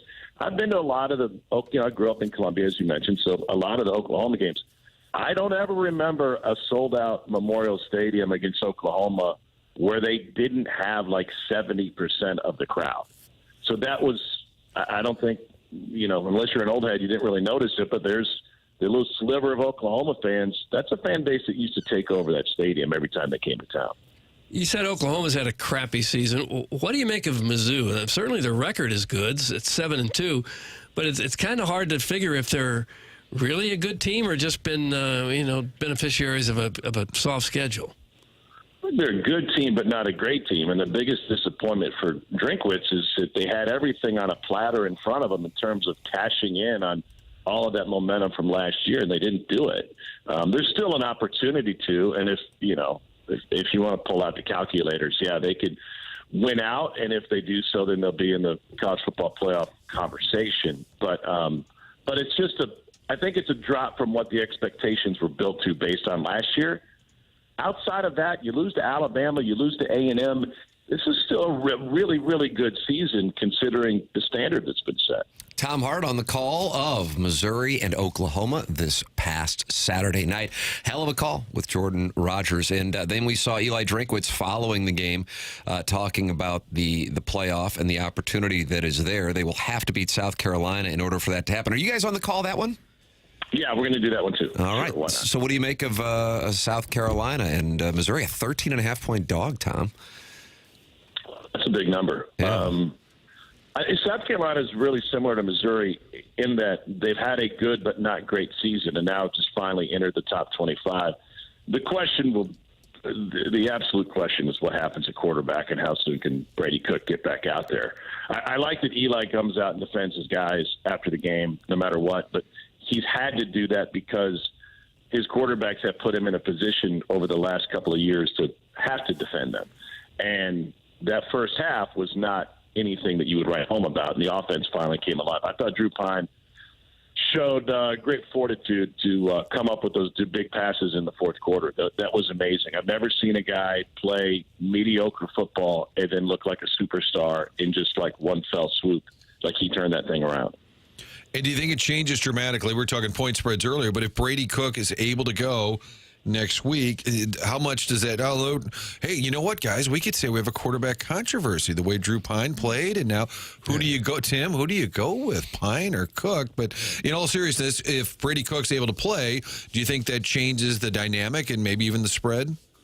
I think it completely changes the dynamic. Pine, picked up a big first down in the fourth quarter with his legs Saturday night, but he's not as good a runner as Brady Cook. And the way South Carolina pressures the quarterback, they've got two incredible defensive ends. They had 9 sacks against that same Oklahoma team a month ago by 9 different guys. So they can really pressure the quarterback. You've got to be able to create some space with your legs and get out of there and move the pocket a little bit. And I think Brady's really good at that. But I would not expect to see him Saturday. I'm not sure if and when he can make it back this season. Missouri wide receiver certainly made a couple big catches there late in the fourth quarter. The catch by Burden and then the catch by Theo Weiss. Those were 2 incredible plays, weren't they? My dog even loved them. Are you in a wolf sanctuary, Tom? Stop kink shaming. Come on. Hang out with whoever I want to hang out with. My friends. Thank you, Tom. Listen, those are huge plays, but those are 2 guys that you kind of need to carry you. I thought the Weiss stuff was cool because of his background with Oklahoma and like those 2 programs being really intertwined on the recruiting front, both wins and losses. And of course, Burden was originally committed to him. But the Weiss catch was insane. And I made this comment after the game, whether it be Jackson Arnold putting the ball on the ground again or the game-tying drive that featured those 2 big completions. Like those are games, and I don't mean to sound like a disgruntled old Missouri fan, but those are games Missouri used to lose. Yeah. Even with going down to when he shanked the extra point, it was, okay, here we go. Of course you're going to miss an extra point in a big moment like this.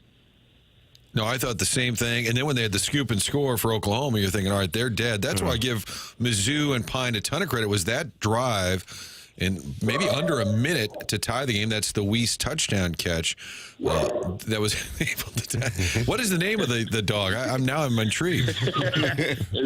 Winston, he's a rescue, and I'm thinking about putting him out to see if someone else can rescue him. Oh, now LaRussa's calling in. Yeah. He's upset with Tommy Hart. Yeah, that's a kink he cannot support. Oh, my goodness. Tom, final question before we let you go here. If you're looking at the SEC, which could wind up with 5 teams in the college football playoff, is there a team that you go, that's the one that I think is the best, or is this thing an absolute muddled mess? I think you can make a case for a number of teams in this thing.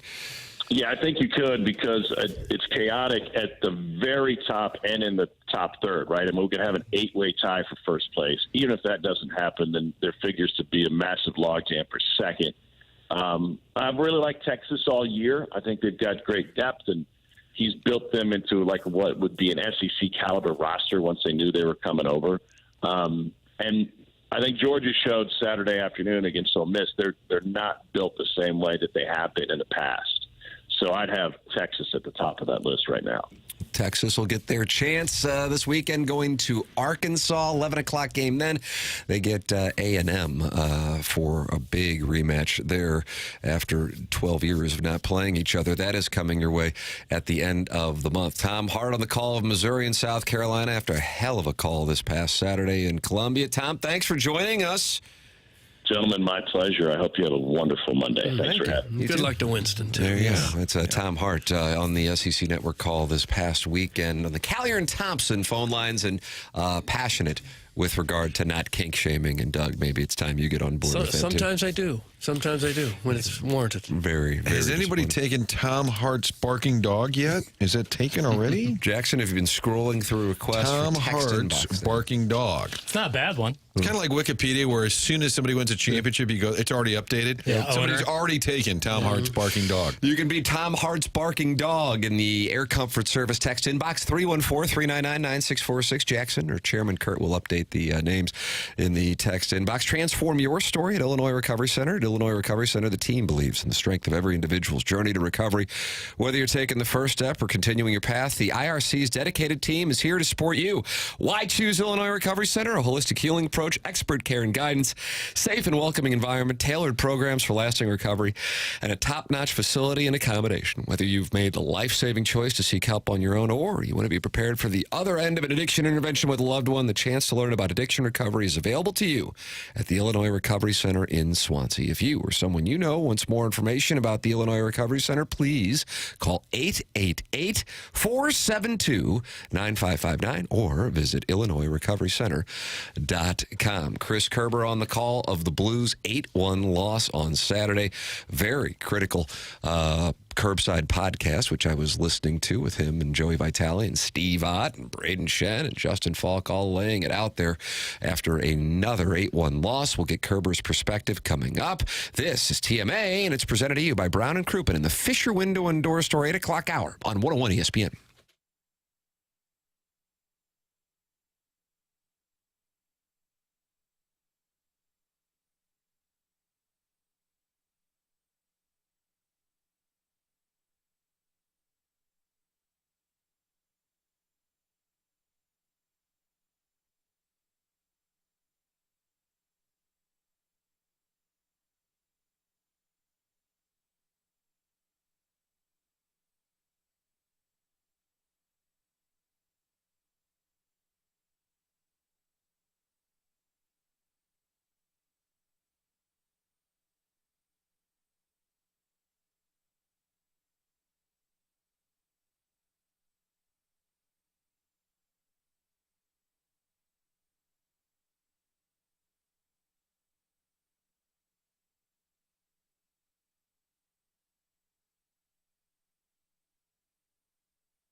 Chris Kerber's going to join us here in this segment. Great question in the YouTube chat. Why does Martin comb his hair from right to left while Doug goes right to left? Interesting. Well, for me, it's because I had a huge cowlick right in front of my forehead. I had no choice but to part it. Left to right, right to left. I don't think we decide. Your hairline just kind of decides for you, I think. It is an important question, though. Right to left on your dial. We're going left to right. And you can participate in those conversations at youtube.com/TMA. I like to glance in there and see what's being discussed, and that's what I saw. Chris Kerber's with us on the Collier and Thompson phone lines. This is the Morning After 101 ESPN. Morning, Kerbs. I don't remember how I used to part my hair. I think it was left to right. But I do know this for sure. The moment that it started to feel like I was doing a comb over, fellas, is the moment I said, not a chance. And so I think it's been like a good 12, 13 years since I've been shaving my head. How often do you shave your head? I'd say 2-3 times a week, just kind of go over it with the old pit bull skull shaver. That's what I use too. Is that really what it's called? I have used it right now, Doug. I'm using the wall peanut. Oh, are you really? The wall peanut. I don't like the name of that. Make sure you say that right. Don't say that one quick. Yeah, different kind of haircut. Jimmy's got a little deal. That one. Yeah. Do that five times a week on my lopsided skull. I haven't figured out how to work out a partnership with one of these where we have the head bony. You know, like for hockey people that shave their heads. That's what we need. Huh? Like a sponsor?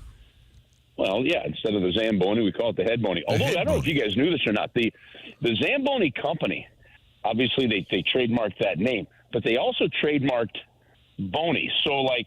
If when we had that little thing that went around the ice and you wanted to call it the fan bony, you couldn't do that without permission of the Zamboni company.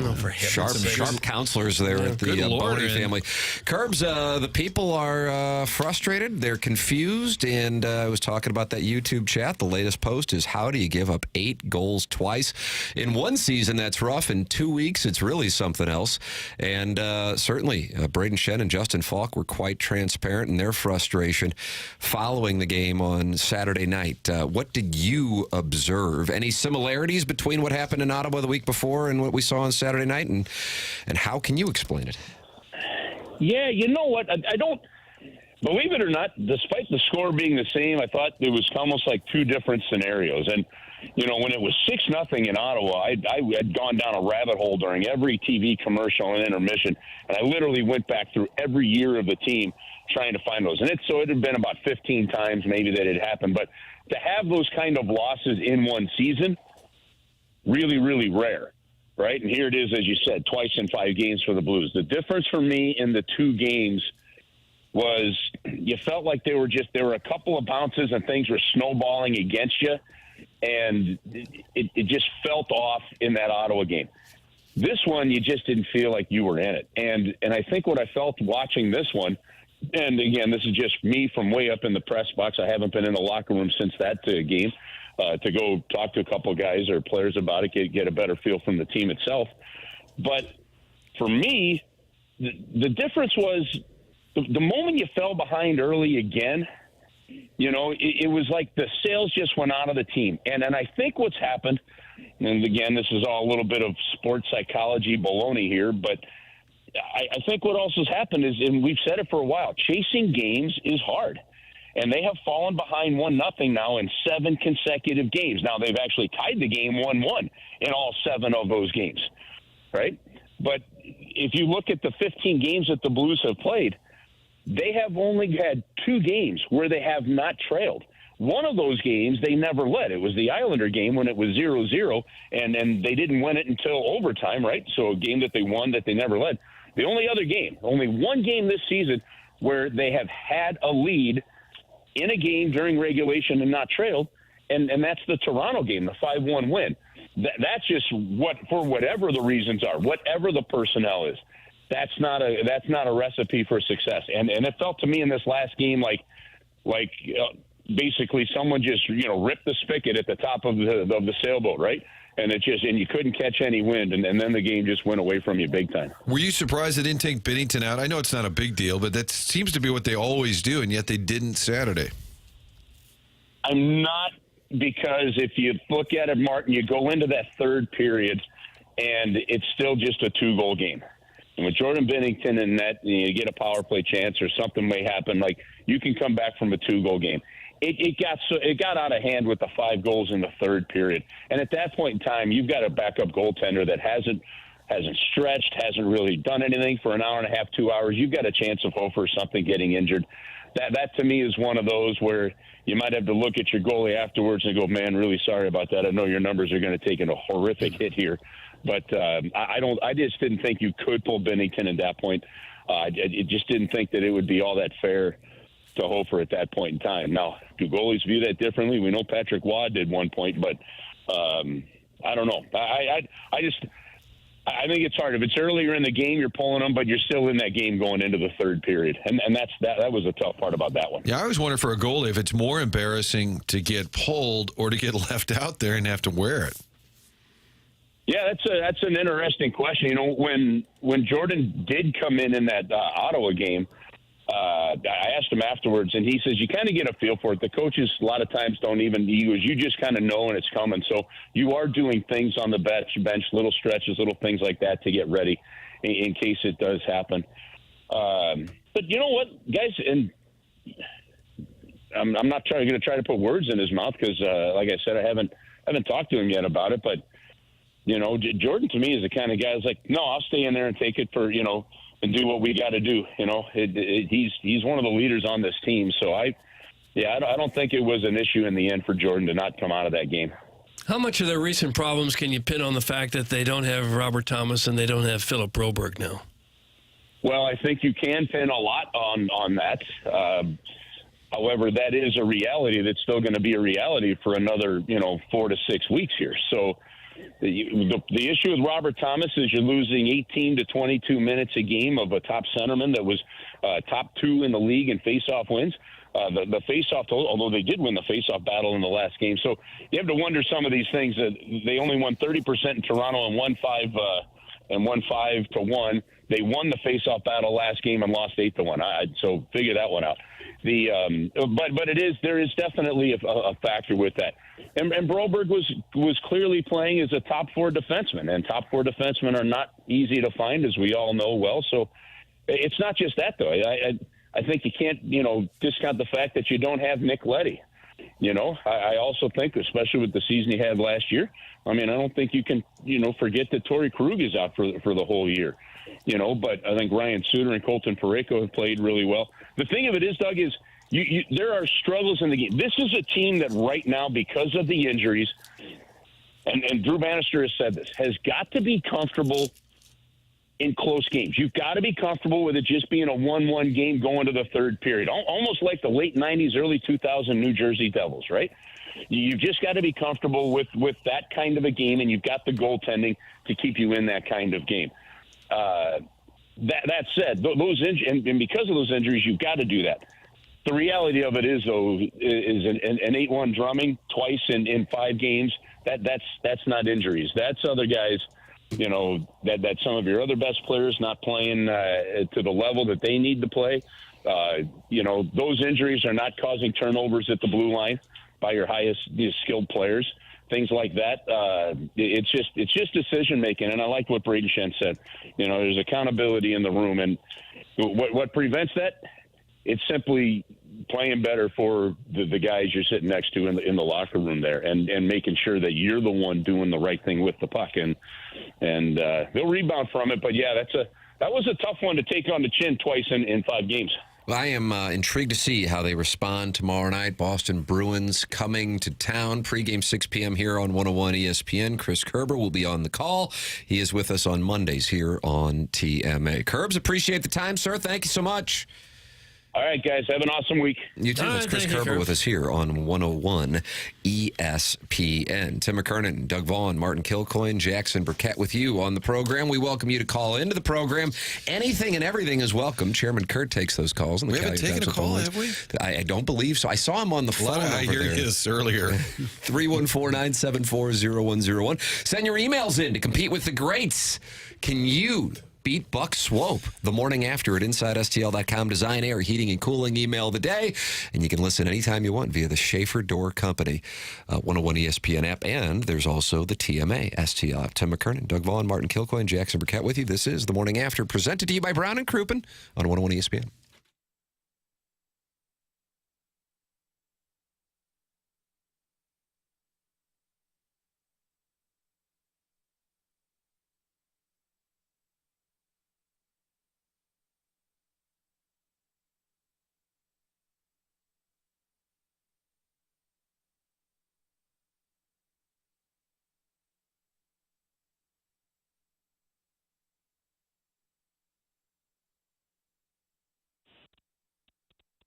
Hey, listen, we know that when it comes to taking care of the utilities in your house, when it comes to taking care of that air conditioner and that furnace, especially as we're heading towards the winter, you have a lot of choices. Well, I'm going to tell you what the difference is and what you can expect when you call Classic Air Care. You get 100% satisfaction guaranteed. Anything not right, they're coming right back to you to fix it. But most of the time, they're getting it right the first time. You get free estimates.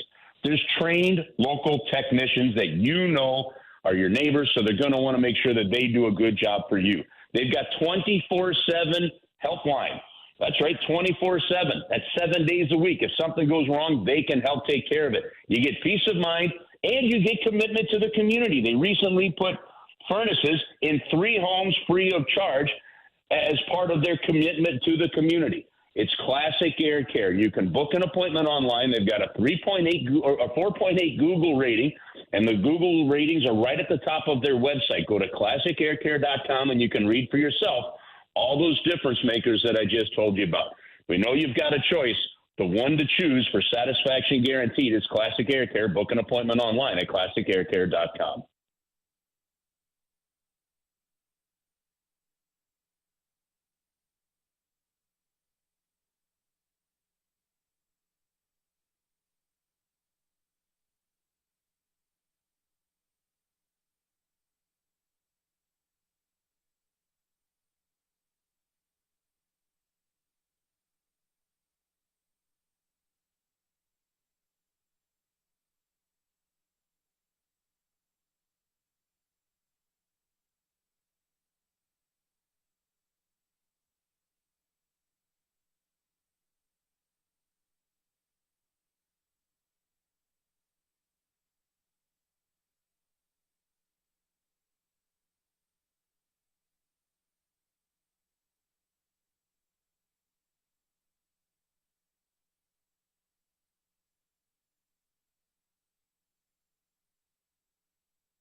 This is Action Jackson with a Sports Center update brought to you by Saliga Heating and Cooling. The Celtics defeat the Bucks last night, 113-107, despite a 43-point game from Giannis Antetokounmpo. Jason Tatum with 31 points. That slides the Bucks down to 2-8 on the season. That's tied for worst record in the league. That was another Sports Center update brought to you by Saliga Heating and Cooling, an independent American Standard heating and air conditioning dealer.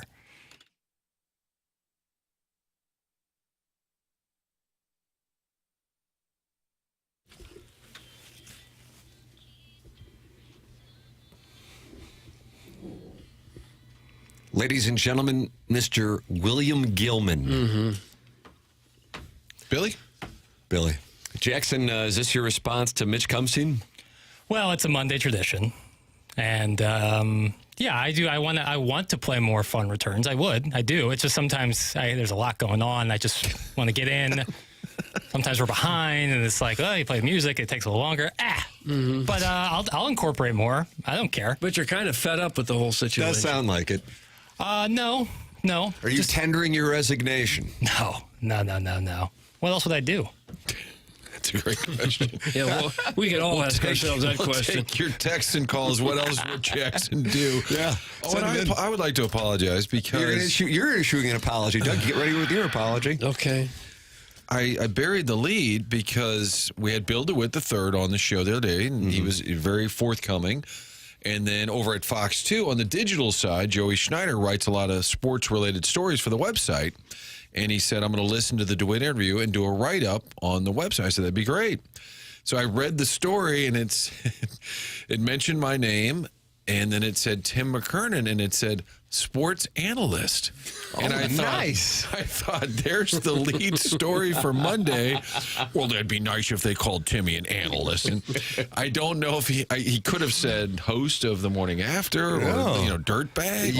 Usually it's been godless pornographer. So I hate to be downgraded, candidly. Host of the rabble-rousing circus. Body. Ringleader. Ringleader, yes. That's the one. So little Chimmy's been upgraded to sports analyst, according to the Fox 2 website. So I'm sorry, I meant to bring that up earlier. Couldn't just about anybody be a sports analyst? Anyone who watches a game and has an opinion becomes a sports analyst. Do some homework, buddy. Then read the stats. Send over a packet. Big packet. Hey, Iggy's in the YouTube chat, and he says, what else would I would do? Welcome to my world. Oh, no. Too close to home. That's what he just said to little Jackie Papers over there on the board. You cannot lose games in the NFL and still win. How about that? Sports analyst. That is a sports analyst right there. You cannot lose and still win. 284 Friends of the Feather are in the YouTube chat, on the TMA YouTube chat. Ken Iggy Strode is one of them. Go in there and talk it over with Iggy. And 105 are in the 101 ESPN YouTube chat. And you can interact wherever you would like. Chairman Kurt is standing by to answer your calls. 314-974-0101. Gabe DeArmond's going to be with us coming up in the 9 o'clock hour. Brought to you by 5P Academy and Hustle and Heart Sports Performance. Send your emails in for the Design Air Heating and Cooling email of the day, the morning after at InsideSTL.com. That comes your way at 10:45. Chairman Kurt, you were on a mission to see the girl in the tiger print, tiger stripe dress that you had seen in Tuscaloosa, but you did not approach her, and you wanted to find her in Columbia for the Oklahoma game at the tailgate and right the wrongs of missing out on an opportunity in Alabama 2 weeks beforehand. Did you see her? Did you talk to her, Jack? No, the opportunity didn't even present itself. I didn't get up there early enough to tailgate. The weather just wasn't very nice. I wanted to focus on the game. Yeah. I stay away from the Demon Rum, so there was no reason to be up there all day. But you were in the building. Yeah. So when you were angrily tweeting, you were doing so from at Faroe Field. Correct. Wow. How about that? I had to get off some takes somewhere. I had a little plowhawk running through the veins that day. Weather was great. The weather broke just in time. We tailgated for a good hour and a half. There's a Kirkwood section, because James Carlton said, I'm over by the Kirkwood section, and I don't know what that means. I didn't know about the Kirkwood section. I saw a lot of Mary Queen folks there. MQP. Yeah, MQP strong. Yeah, I was in that Lot L thanks to Coach Carlton right across the street. It's kind of cool. You can see into Faroe. This was the Cousin Sam take from last week via Cousin John. That Drink gets credit for making Mizzou relevant and making the games fun again. It was a great atmosphere. It really was. It was exciting to be at Faroe, Doug, on a big Saturday night. I like that night game. Do you? But especially if you have a hotel. It's tough to drive home after a game. Did I see or hear that this is 11 or was it 13 consecutive sellouts? That sounds right. That sounds like you're crowdsourcing. I am kind of crowdsourcing, but that's fantastic compared to where they were just a couple years ago. When is the last time Missouri finished their home schedule undefeated? I am 100% crowdsourcing. Mm-hmm. I can tell you this. It didn't happen in 2014 because I know they lost to Indiana and I believe Georgia as well. And it didn't happen in 2013 because on the night of the Cardinals beating the Red Sox in Game 3 of the World Series, Alan Craig, Will Middlebrook's interference call, they lost to South Carolina. 2008, they lost to Oklahoma State. Oklahoma State. Maybe in 2010. Because they beat number 1 Oklahoma in 2010, and I know they lost on the road to Nebraska. And this is Douglas-esque. This is unbelievable. Yeah, no, I think Texas Tech. Martin, was Texas Tech the following weekend in Lubbock? 2010, they went undefeated. There you go. There it is. Oh, okay. Ooh, yeah. Yep. Nailed it. Okay. Did you just give yourself a nailed it? Well, just gave yourself a little ad. You looked something up and said, nailed it. You just simply read the screen. I oftentimes read something, deliver it on air, and then amend it later. So I don't have to. It's not. They lost to Iowa in the bowl game, but that, of course, is at Sun Devil Stadium. I do have a poll question related to all of this. Doug, a Gallup poll from Martin. It's not a Gallup poll. Oh, it's Quinnipiac or whatever. Mizzou fans' satisfaction with this season to date. Do you think it would be 65% are satisfied? And only the diehards are like, well, I wanted to be a true playoff contender. What do you think? I do. I have to tell you, I enjoy this question. I wouldn't mind going around the dais because, as you know, you're surrounded by Missouri fans in here. And a lot of sports analysts here, Thank you. And godless pornographers. Sports great is that? I just started laughing out loud. Are there guys who kick with both legs? Yes. They're just sports analysts? Yes. It's Mike Francesa having to do a sponsored soccer segment. Oh, my God. All right, Chairman Kurt, you are the biggest fan. Don't mean to interrupt your texting over there. I'm sorry, I'm putting a poll up on the TMA channel. Nice. Oh, nice poll. I thought maybe he was tweeting out how bad he is. He's always on the show. He's really good. Yeah, there's producer Joe with some support. Are you satisfied with the season to date? No, absolutely not. Jackson Burkett? No. Doug Vaughn? I'd say no. Okay, no. So I think in this group that really we're all in on playoff or bust, but there are some Mizzou fans who are just like, hey, we're 7-2, we're ranked. And to each their own. Doug, what do you say? Some people like some things, some people don't like other things. Right, that's what I say. Here is the difference. When they lost their 2 games last year, they were in both games, really should have beaten LSU. And the most impressive game of all last year, I think most Missouri fans would probably say Tennessee or Ohio State, but I don't really recognize that situation like I think some Missouri fans do. And I know, Martin, you're a big fan of the Cotton Bowl reference. Well, you got to wear the shirts a lot, and then you say, we're not talking about the Cotton Bowl anymore. And then the press release comes out, Missouri Tigers Cotton Bowl champions. Good. Right. I thought the most impressive performance was Georgia. This year, Missouri has fortunately won 3 games. I don't really count Boston College in the same category as Vanderbilt, Auburn, and Oklahoma, in which they had to have late fourth quarter comebacks or, a unique set of circumstances with Vanderbilt in overtime to win. So not only have they been blown off the field in their 2 games against teams that are in the mix for the playoff, they've really had to scramble to get the 3 wins against teams that are in the bottom tier of the SEC. And you can say, well, Vanderbilt's a pretty good team this year. They are, but that still doesn't mean that they're in the top tier of the SEC. They were beaten pretty handily this past weekend by South Carolina and Nashville. So that's the difference for me, is that they were I thought a great team last year, a great team, and this year they're very fortunate to be 7-2, and I think if Missouri fans were being honest, they would acknowledge that it's not necessarily a lock that they get to even 9 wins, much less to go 10-2 and have some faint hopes at the playoffs. So that's all. I look at the losses as well as how close the games have been. That's what stands out to me. That's eye-opening. But I think that's where this group is. But I feel like there's a lot of folks who are, hey, man, we're not usually very good. We've been losing to Oklahoma for years.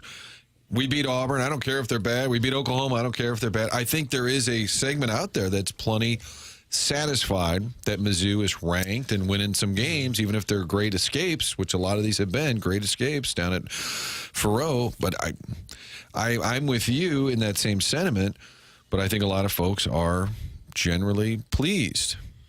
It's all part of the plan. Yeah. Yeah. You know, as deep as the SEC is this year, it could be even considerably tougher if teams like Florida and Oklahoma had typical seasons for themselves. I mean, they've both fallen off the cliff. Those are two proud programs there. Auburn and Kentucky have been better in recent years than they've been this year. So Mizzou's going to have to pick it up. They're going to have to get considerably better in the years to come if they hope to be a top-tier SEC school, because they're only there this year, I think, because of a very soft schedule.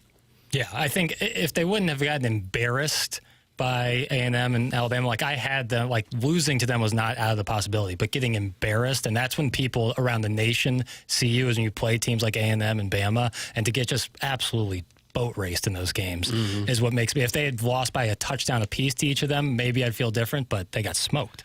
They did have the Block M on, Doug. Do you like that? All black with the Block M. All year, they look like what they're supposed to look like. I like that look. Yeah.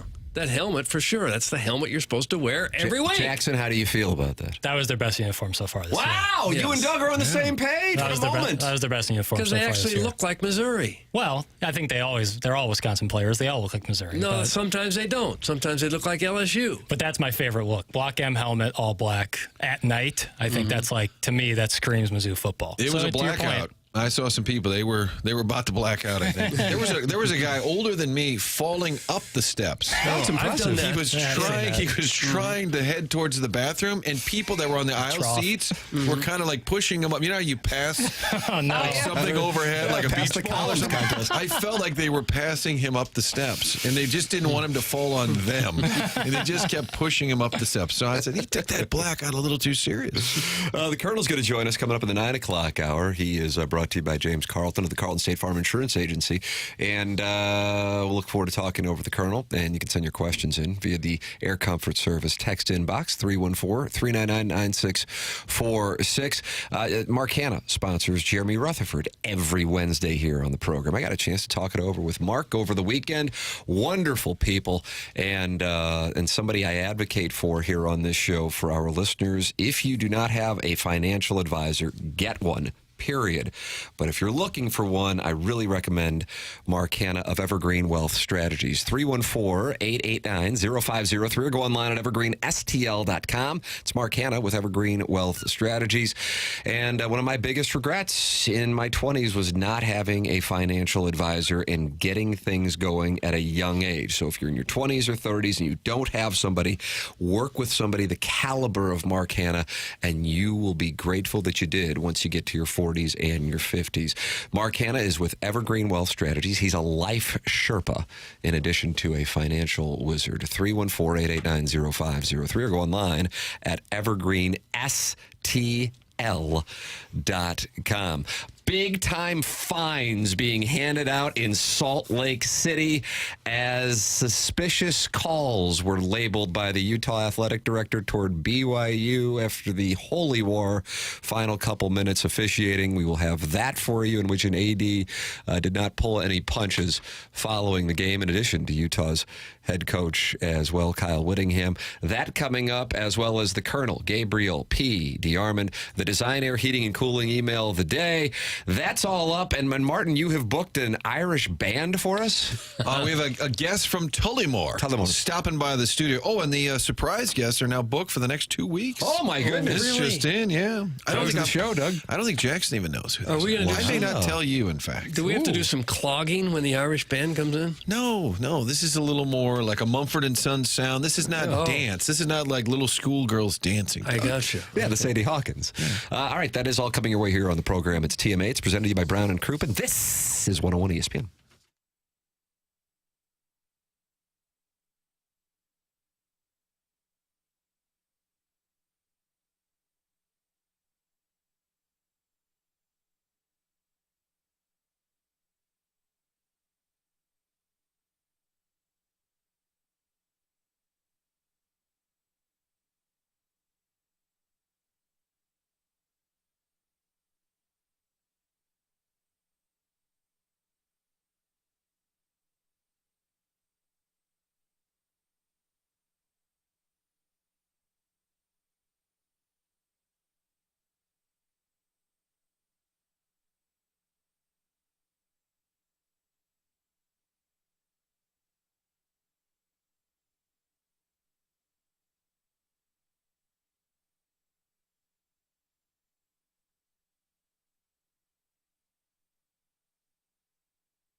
It's the morning after. Fisher Window and Door Store, 8 o'clock hour. Take a listen. See, that's a lady.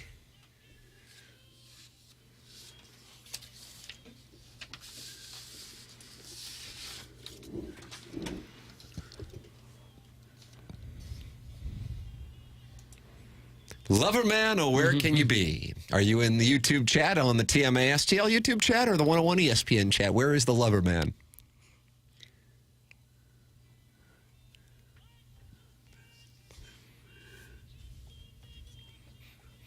That your son made love to me? No. The lyrics are as follows. I go to bed with a prayer that your son makes love to me. Oh. It's a love story, Doug. Exactly. Okay. You're starting to get close to kink And shaming. this is a gentleman singing. That's correct. Jimmy Somerville of the Communards. All right. He will join us tomorrow on the secret phone line. Good. It was becoming a music show as much as anything. It was Dad's weekend at Mizzou, which is unfair to the stepdads. Mm-hmm. Do they have a stepdad's weekend? They should. They should have a game for stepdads. Yeah. Kind of unfair in this day and age. Maybe one of those early non-conference tilts. UMass next year? Home and home. UMass comes to Columbia next year? Do they not? I thought they did. I thought it was a home and home. I thought that was the whole deal.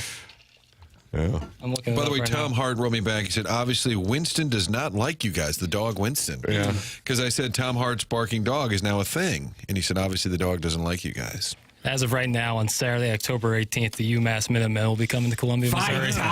beat Minutemen. October Marcus Kemp. That's got to be stepdad's weekend. October 18th, prime college football season. Like, that is right where you want to be in terms of weather and atmosphere, and you got the UMass Minutemen.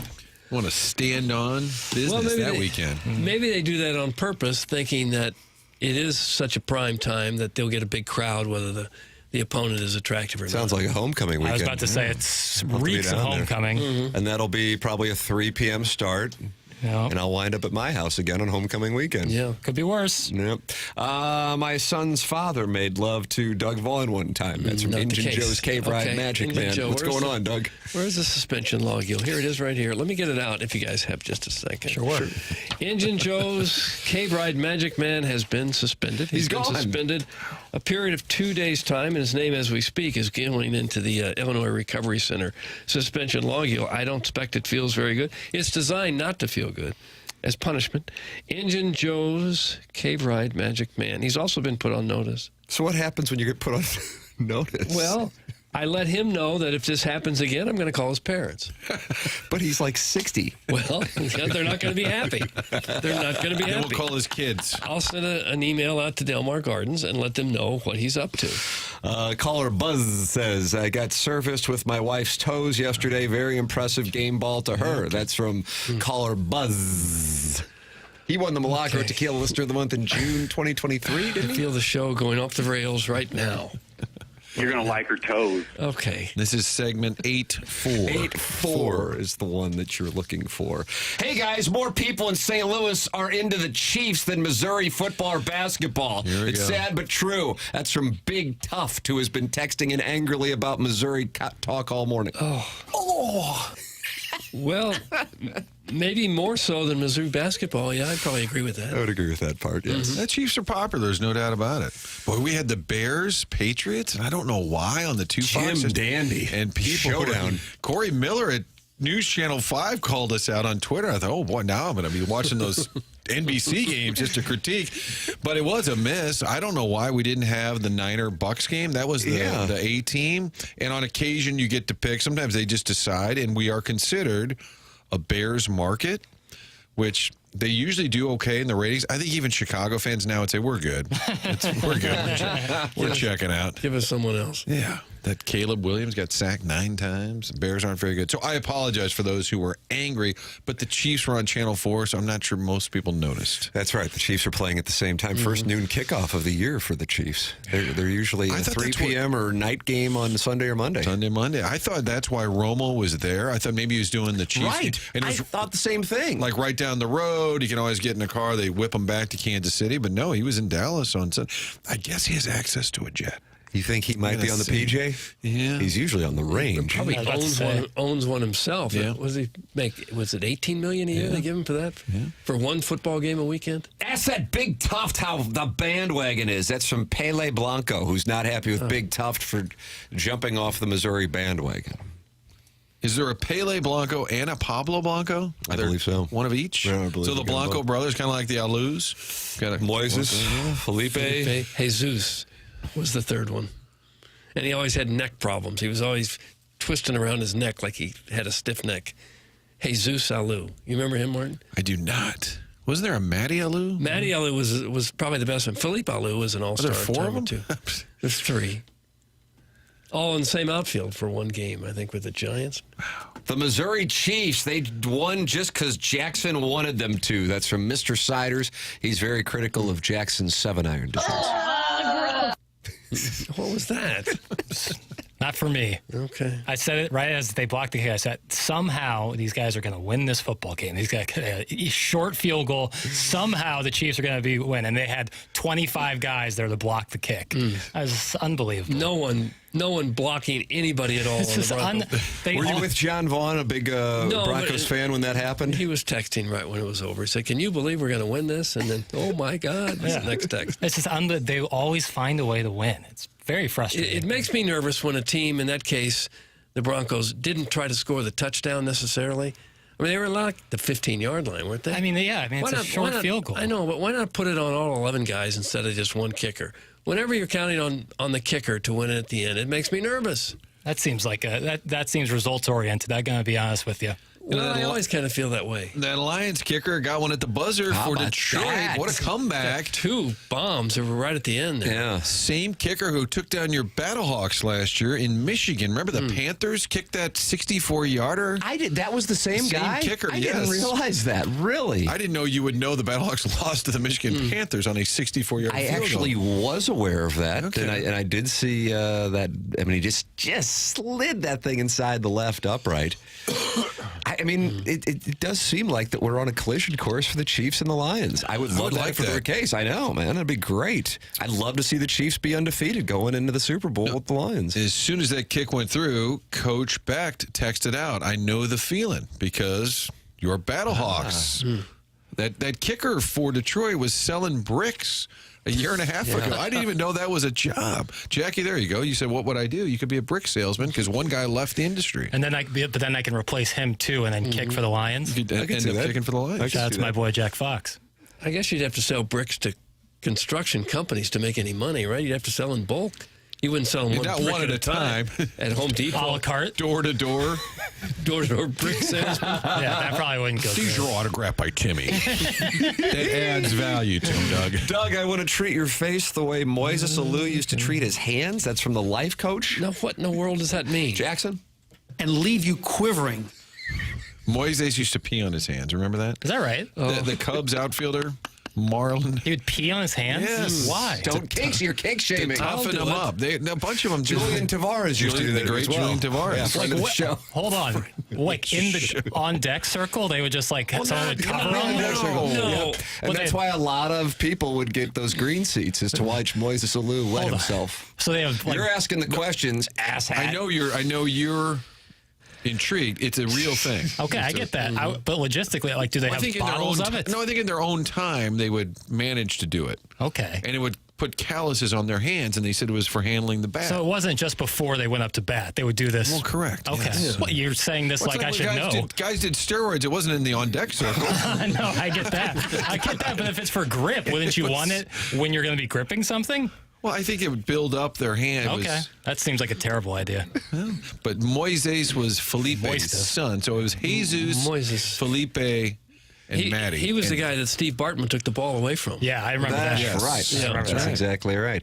Hey, the Colonel is going to join us coming up in the 9 o'clock hour. 9 o'clock hour is brought to you by 5P Academy and Hustle and Heart Sports Performance. Dr. Brandon Pryor at 100 West Dental is a loyal TMA sponsor and has seen a lot of TMA listeners come through 100 West Dental. We recommend them to you. If you don't have dental insurance, it's not a problem at 100 West Dental. The membership plan aids in the cost of dental work for those who do not have dental insurance. Just go to 100westdental.com.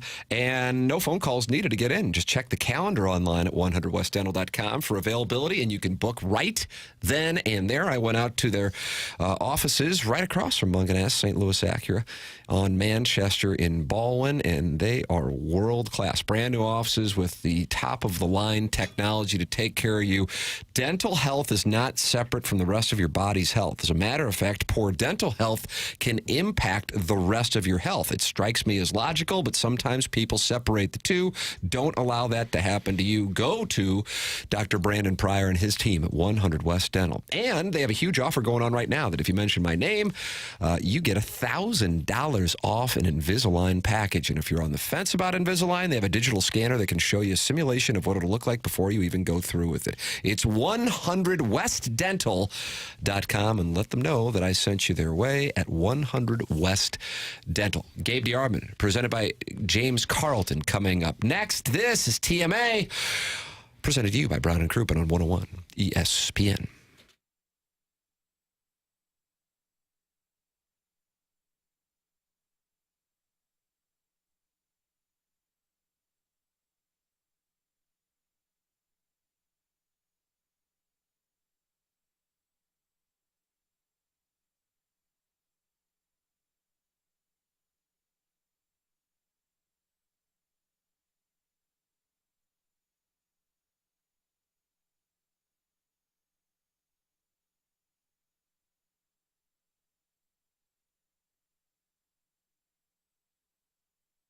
Michael's Flooring's been family-owned and operated for over 30 years, and Michael takes pride in helping and making sure his employees are happy and make a great living. And that is why he is offering carpet installers $7 a square yard. You heard me right, $7 a square yard. So if that is a craft and a trade that you can practice, you have an opportunity to work for one of the best at Michael's Flooring and get the best compensation.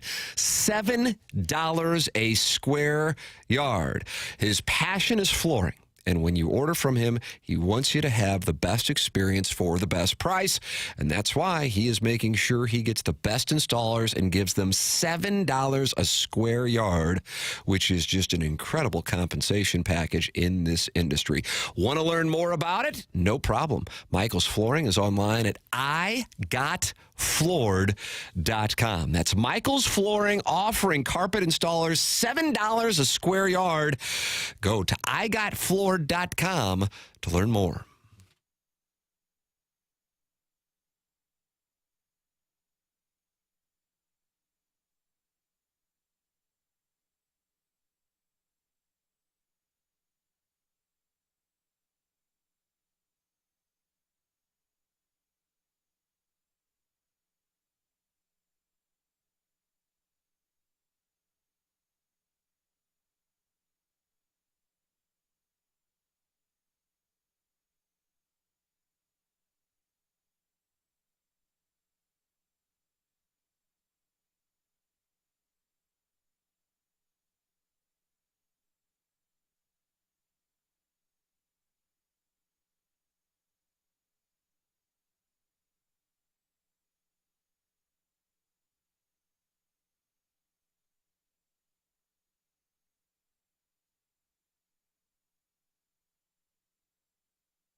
Oh, Doug, they were playing this at Faroe Field as the Tigers took to Memorial Stadium to renew the rivalry with Boomer Sooner. Hello again, everybody. Hello. They played this as they ran onto the field. That's and right. right after the win. Both of them. Okay. Joining us right now to give us his perspective from PowerMizzou.com, brought to you by James Carlton of the Carlton State Farm Insurance Agency, my insurance agent. Online at carltoninsurance.net. It's the Colonel, Gabriel P.D. Armand on the Callier and Thompson phone lines. Morning, Colonel. What's up, guys? How you doing? We're in a good place. I know you are as well. You were at the Chiefs game yesterday, and you got to see the blocked field goal. You got to cover a hell of a game on Saturday night, and it was a great one because you probably went into it thinking, it's going to be about a 10-9 game, and then you get an all-timer against Oklahoma. Yeah, went into the fourth quarter thinking it was going to be about a 10-9 game, honestly. I mean, that was almost exactly the game we expected for three quarters, and then it just went nuts in the last 5 minutes. As many swings as just about any game I can remember. Now, Martin went home early before the game was over. Did you stay there? It was 10-9, Doug. I said it was over. I called ball game, 10-9. That was it, huh? Yeah. Look, I could have gotten a lot more than 3 hours sleep if I'd done that. I'd keep that in mind. That's a pro move. I'll keep that in mind for future. It was kids were involved there, Doug. That's why. I understand. It's just so easy. What do you think is a fair? I know Coach Drink gets mad about it, but I think is it a fair analysis that Drew Pine did not play well down at Alabama, did not play particularly well in the first half, and then was super clutch down the stretch? Is it possible that all are true? It is a fair analysis that he didn't play well at Alabama. Definitely, the first half. Honestly, I said this on Saturday night. I said, I don't even know if he played well or played poorly. He didn't turn the ball over, but the first half, I'm going, well, if you won't let him throw the ball more than 5 yards down the field, how am I supposed to even judge if he's good? And look, Drinkwitz said that was their plan. They wanted to run the football. They were where they wanted to be at halftime, and then they were going to open it up in the second half. I mean, I don't know if that's true or not. It's an easy thing to say afterwards when it worked, but it did work. I don't think what Drinkwitz is mad about is people saying that Drew Pine played poorly. And I wrote something about this morning. So when we follow this every day, we get in this bubble where we think what's posted on my message board and what's posted on Twitter by these people who, frankly, I don't know who they are. I guess they're Mizzou fans. I'm not sure.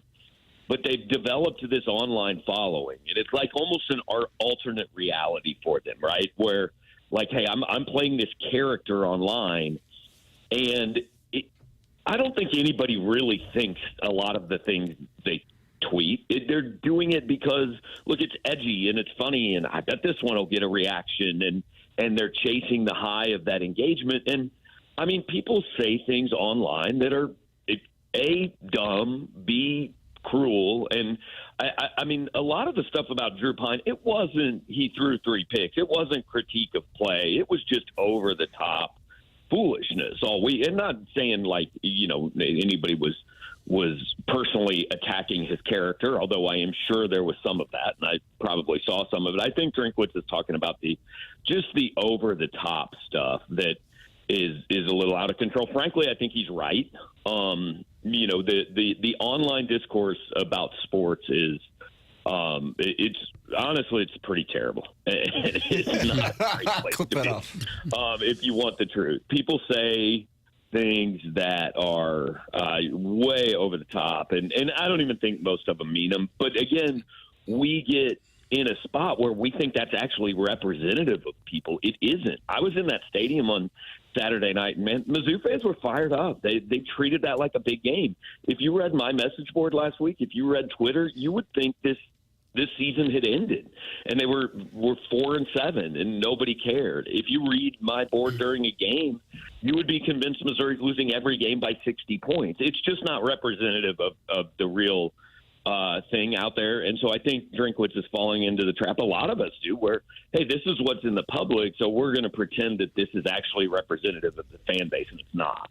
Yeah. And he even said, for some of you here in this room, right, where he shook his, I don't know if he didn't finger wag, but he kind of said, and if all y'all and some of you here in this room, I was surprised by that. Yeah, I don't specifically know who he's talking about there. Somebody asked me, is he talking about you because you picked Oklahoma to win the game? I'm like, well, if that's his standard, then we need to have a conversation. That's a little ridiculous. I don't think he was talking about me. I don't look. I don't know who he was talking about. I do know, that he certainly his Twitter account was interesting, and he certainly made it clear at least somebody who he was talking about out there with that over the weekend. But look, I don't have a problem with people. I think people should be held responsible for what you say in public, and that includes if you're a fan. You guys get it. I get it. Everybody gets some of the blowback now, and when you try to fight back against that, when you try to answer it, it's, well, I'm the customer. I pay you. You can't say that to me. No, 100%. You can come at me and tell me what you think I did wrong, and I have every right to defend myself and tell you why I think you're wrong. That is a perfectly. I have no problem with anything Drinkwitz said, and I don't know who he was talking about in the room. But honestly, even I don't know if he was talking about me. I would think he would probably just come to me and say, "Hey, this is unfair." But if so, if there's something out there that's unfair, great. I think you should have to answer for that.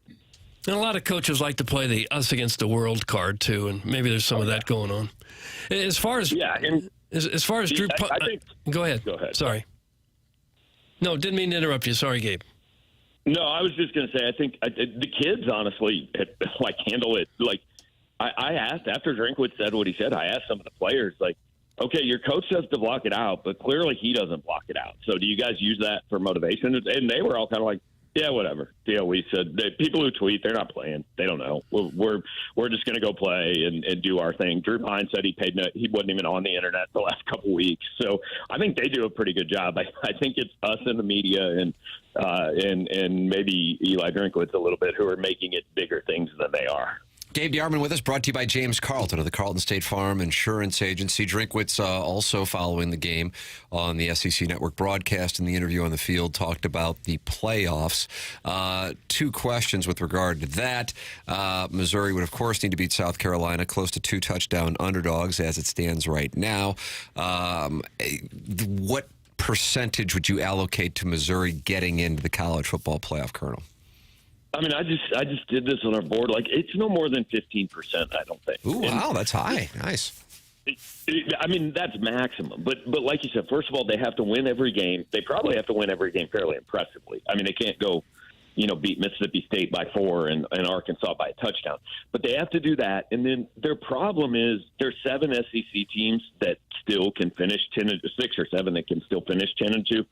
They're last among all of them. They have the worst best win. I mean, their best win would be at South Carolina. And then they also have 2 blowout losses where nobody else even has one. I mean, if Texas A&M or Alabama finishes 9-3, the truth is those teams still have better resumes than Missouri, given the head-to-head blowout. I just don't see any and their problem is 4 Big Ten teams are going to get in. Notre Dame's probably going to get in. There just aren't that many spots. I get why Drink said what he said. Everybody wants to, hey, he's got to go market for his team. I support that. The truth is there is almost no realistic path where that happens. What's your sense, Gabe, on Brady Cook? I thought he was on with Frank Cusimano last night. He said, we've got a plan. I thought he sounded optimistic. We had Tom Hart on. He made it sound like he didn't think we'd see him anytime soon. Do you have any kind of gut on that? Yeah, I'd be surprised if it's this week. I think and they're going to handle it the same way they've handled it. I mean, I think Missouri knew since last Sunday, meaning Sunday after the Alabama game, that he wasn't playing against Oklahoma. I don't know if it's that certain this week. It will surprise me if he plays. And I feel like we've had a pretty good handle on this. I mean, going into Alabama, he was listed as doubtful. We all expected him to play. He did. Going into Oklahoma, he was listed as questionable. None of us expected him to play. He didn't. I think it's another week at least. I think you're looking Mississippi State, maybe even Arkansas. With his career winding down, last couple games now, and probably not an NFL quarterback, don't you think he'll try to get out there at least one more time to kind of wrap it up? He might as well at this point. Absolutely, which is why I say, Arkansas, I mean, that's the last home game. Brady, I think even if it's, look, my hand is shattered and doesn't work, but I can go out there and take 2 snaps and, hand the ball off or something just to be on the field, yes. But that's the thing. When you're talking about throwing hand or wrist, I don't think it's a matter of want to or anything. I think it's a matter of, like, are you even physically capable of doing this? And we've talked a lot about what it would take to get Brady off the field. Well, I think what it takes is he legitimately wouldn't have been able to throw a football on Saturday night. Mm-hmm. And with Drew Pine's play getting better, you think it could possibly just be a matter of a few more snaps where he gets confidence maybe as the game went along? I mean, he hadn't played much at all except for the last couple of weeks. Yeah, I think it was getting some confidence going. I think it was the coaching staff, like, saying, okay, hey, we're in a situation where we got to do this. They coached the Alabama game and the Auburn game and the first half of the Oklahoma game like, hey, we don't have a guy that can throw the football 5 yards downfield. Well, then I thought the best sign was early in the second half. He took a shot to Luther Burden 40 yards downfield. And Luther was covered, but he just said, hey, I'm going to give my guy a chance. And it wasn't complete, but it was a good throw. He had a chance, all that. And I said, okay, if he can do that, then let's see them do that. And they did in the second half. I mean, it wasn't like they were out there, running Mike Leach offense or anything, but he was throwing the ball. It looked like a regular college offense that was capable of moving down the field and scoring points. Gabe Yarman, brought to you by James Carlton every Monday here on TMA, also on Friday. Colonel, not particularly optimistic about Brady Cook making a reappearance on Saturday in Columbia, South Carolina, Missouri. 13.5-point underdogs as things stand right now against the Gamecocks. 3:15 kick on Saturday. Colonel, thank you so much for the time, sir. All right, guys, have a good one. That's Gabe Yarman with us here on TMA. James Carlton sponsors Gabe's appearances. James Carlton is my insurance agent, and I recommend him to our audience as well. 394 five-star reviews for James Carlton and his team when you type his name in Google Reviews. And the reviews are all the same. Customer service and also going after lower expenses for clients, finding ways to save people money. That's what James and his team do. That's why I made the switch, and that's why I'm so happy that I made the switch as well. It's James Carlton, 314-961-4800, or go online at carltoninsurance.net. He is located right here in the St. Louis area. You call during business hours, like right now. You are going to talk to somebody in his office who can help you immediately. Make the switch. They do all the paperwork for you. You'll be so happy that you made that switch. James Carlton, Carlton State Farm Insurance Agency, online at carltoninsurance.net. If your insurance costs a leg and an arm, call James Carlton, State Farm, carltoninsurance.net. Tim McKernan, Doug Vaughn, Martin Kilcoyne, Jackson Burkett with you on the program. Email in for our design, air, heating, and cooling email of the day at 10:45. The morning after at InsideSTL.com, and you are welcome to get involved. YouTube chats. 101 ESPN has a channel. TMSTL has a channel. You can go into either one. Talk it over. Text in.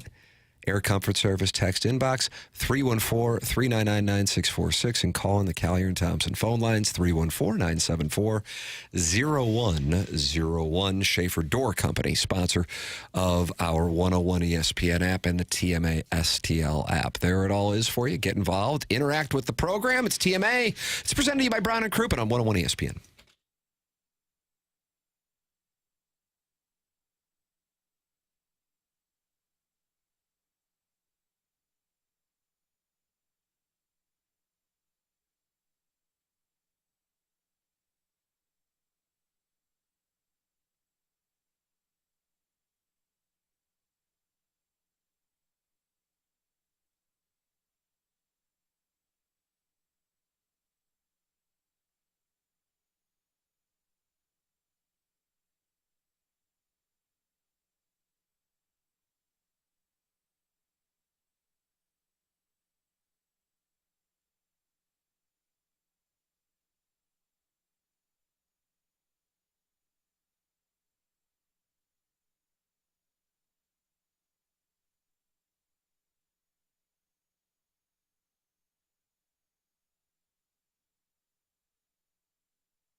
Ooh, that's what's up. You like this one? Look at Jackson head pounding at the club. This is a fire one right here. Doug, this is a fire one right here. It is fire. 5P Academy Hustle and Heart Sports Performance, 9 o'clock hour. It's TMA. It's presented to you by Brown and Crouppen, 101 ESPN. Tim McKernan, Doug Vaughn, Martin Kilcoyne, Jackson Burkett on the ones and twos. Chairman Kurt waiting for your phone calls, wanting your phone calls. Collier and Thompson phone lines, 314-974-0101. Martin, they're not happy with you. Tell Martin to use that cough button next time. It's like Iggy's in that studio and running around out there. That's from Kwame Voyukis the fourth. He had to be happy with the win over Avila. It's a great point. Kwame Voyukis. Josh Schertz didn't know how to pronounce the team's name when he was in here. They shot 41 threes. 41 threes. 41 threes. Billikens, rah, rah, rah. Jimerson had 28. 28. I would hit the cough button. One of them says dump. Other one says... Don't hit that one. I assume not until Doug swears. T-board op, TB booth. That's the one you hit. TV booth. Okay, I didn't know. Yeah, I thought I would say cough button, but it says TB booth. Yeah, that's like Harry Carey would hit the cough button and then actually come on air and go, and then he hit the cough button when he was calling the game. So all you would hear was the cough. A little dry throat here, guys. Yeah. What about that one? That's the cat. Fighting through. Did you guys realize the Big Ten expansion was good for St. Louis? This is sort of Demoffian. Did you know we hosted the Big Ten Women's Soccer Championship yesterday, and it was Rutgers and UCLA meeting at Energizer Park? How random is that? I had no idea. St. Louis hosted the Big Ten Women's semifinals on Thursday, and then the championship game on Sunday. And I seriously think the Big Ten's like, what are we going to do? I mean, we got teams in California. We got teams in New York. St. Louis, will you just host these games for us? Wouldn't you at least put it into a town that's in the Big Ten? Chicago, Indianapolis, those kind of things. Yeah. Wouldn't that make some sense? I don't know how it happened. I'm glad we had some activity downtown. I'm happy for the park, but I think maybe this is what the Big Ten's facing. All right, we got teams on both sides of the coast. You want to drive all the way? You want to fly all the way? No. How about St. Louis? So we're kind of the big winner with Big Ten Maybe expansion. even Big Ten officials don't know what teams are in their league. Because they probably got zero support from the people that live here. Well, maybe try to go somewhere where there'd be a rooting interest from the fans. Maybe some soccer fans went, but although the SLU women were playing at the same time, so if you're a local soccer fan, bottom line is there's some Big Ten matchups you look up and you say, boy, that's a Big Ten game. It just doesn't feel like it. I can't keep track There's of so that many in the Big 12 in particular. Martin, breaking Musial Awards news. Ooh. Billy Crystal is coming to the Musial Awards this year. How about that? Probably because of Costas? That's right. Mike Bush just sent that on the Twitter tweets. How about that? Billy, will you crystallize your thoughts for us about Bob Costas? Wow, that's good. Billy Crystal still working anywhere? Crowdsourcing. I know. I haven't seen him anywhere. Was that the Yankee game? Fox zoomed in on him on one of those celebrity watches. I think he might have gone to St. Louis Hair Restoration. Did you see him when you were in there eating your Chick-fil-A? I did not see him there, but it's very possible. Oh, yeah, he does have a nice head of hair now. Good for you, Billy. Yeah, absolutely. I think he went in. He stopped by. Wow. You got that Salvi Perez is coming as well to the Musial. Oh, is that right? Musial. Yeah, Frank gets a lot of Musial. Guys, we have the Battlehawks, the MLS, WNBA team, the stay-at-home dads convention, and now women's soccer championship for Big Ten. We are so back, baby. That's from Shakira Sanders. Motorcycled cross-turf to Asqueta, down low, great ball of Frank in front. Oh, Willis K! Willis K! Willis K! Sniffing it out like those airport dogs did with my cutlery set. Okay, I'm new here. Is that a frequent drop? No, we have a number of calls from City Goals, and Jackson just decided to select one right there. There's a lot to dissect there. That's Joey Zanaboni, you know. Joey Zanaboni, local guy, calling the game. Say Gabriel's guy. Is that right? You better believe it. Austin still in its own end, a huge giveaway in deep. Oh!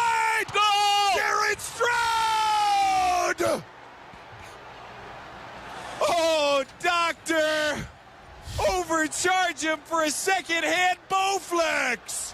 Let's get ripped. Second-hand Bowflex. Wow. You know, the old closed captioning underneath on the TV sometimes gets it wrong. I might need the closed captioning to help me with that. We welcome you to get involved on the program. Yeah. Callier and Thompson phone lines, 314-974-0101. You get to be live on the air, and that's what Chairman Steve is doing right now. Chairman Steve in Wildwood. Good morning, Chairman. Hello, Steve. Calm down a little bit. How you doing, Dougie? Oh, I'm fine. You? Oh, I'm doing great. How was Cali? Oh, it was good. Are you in your car right now? You going somewhere? Yeah, headed to Owensville, Missouri. Oh, nice. What in the world's in Owensville? Home of the Tigers of Owensville. Okay. Probably a turkey farm or something. Is that down there by Fort Leonard Wood? No, it's past Union. Past Union? Okay. Down 55? Wow. 44. What's going on? There's like 10 conversations going on. Well, sorry. What can we help you with today? Steve! Yeah, I'm hearing like backplay of something else. I'm swimming. Okay, we can barely hear you. Your signal's kind of coming in and out. Everything okay? Yeah, I'm passing Eureka now. Okay. Come on. All right. Sorry. All How right, would I know? Better now. Okay. Yes. How are you? I think he said, Martin, how are you? I didn't hear it. It was... Martin, how you doing? I'm good, thank you. And I'm new here, but there's a text that says time to drive into a tree. Is that for you?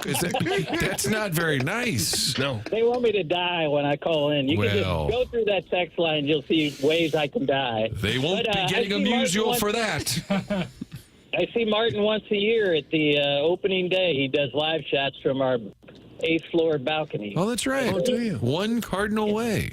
Close to full occupancy. He's a pro's pro. He will not. I offer him a beer every year, and he won't do it because he's got, business to attend to. 48 live shots. Don't even have time for a quick swig. That's when you need the Rich Gould scheduling. I've got a show at 4:20. We got one more at 7:50. I might be able to put a little pop in between. I hear you. Guess who I saw at Biggie's on Friday night? Can we have initials? Biggies. Initials, please. TJ. TJ? You saw Tom Johnson there. P is in Paul. Sorry. You saw Producer Joe. Philip Johansson. Someone just said it, right? Producer Joe. Yes. Oh. Jenkins. Not the dog, but the person. Okay. What do you have to say? They were having a little din-din there. He was being Joe, Okay. Get screwed. Real positive outlook on life and everything. Mm-hmm. No, he was talking Georgia football. That was before they lost Saturday. I'm sure he was a little upset on Saturday, but that's all right. Probably so. Does he still have that? Does he still have that landing strip? Oh. We didn't get that far, but he was wearing some square-toe cowboy boots. Oh, was really? he? Look at that. Yeah. Joe and I share a fondness of like country music, but like a fringe country music. Like I like live music in a small venue. Like last night, I saw Benjamin Todd at Del Mar Hall. Oh, did you? Oh yeah, very good, very good. I've never heard of him. Then I ruined my Monday by stopping at Wendy's drive-thru at 11 p.m. at night. Yeah. Wow, you must have really wanted it. Oh God! I was kind of hungry, and I hadn't eaten much all day. And, About 3,000 calories there at 11 o'clock. Good for you. How can I prevent my anus from bleeding? Oh, come on, Joe. I'm a little chubby, Doug. But it's okay. But no, it was a good weekend. How was your rest of your weekends? Tim, I was in Francis Park. I did not see you. Yeah, I'm not always there, but I did not get a chance to go. Went to dinner on Friday night at Annie Gunn's. What a wonderful spot that is. That's a good spot. I'm surprised you haven't been there. A couple mix like us. I was being facetious. Oh, God bless. Yeah, that was wonderful, and hung out there, and then enjoyed the game on Saturday night with my my family. I'm just I'm a low key guy now these days. Chairman Steve. What's that? I tell you what, meat and potatoes guy. Thank you. That Francis Park is hopping all the time. I mean, Sunday, the Rockwell Brewery was hopping, and then I really am upset with this little teenage boy who's going through some things wearing the Slipknot shirt. He was hogging the swing set with his headphones on. Wait, what were you doing at the swing set? We waited for an hour for this little effer to get off the swing set. He's like 13 years old, swinging with his headphones on, and there's people all around there waiting for the damn swings, and he won't get off. And I was a little... He had, like, socks pulled up to his knee, black socks, and then a Slipknot shirt on, and then white headphones, and he would not get off that swing. This 53-year-old is bringing candy. At the fit for the swing set, and oh my God! Okay, Steve, I am new here. Is this sort of a Monday routine? Is this the weekend? Is this the weekend recap?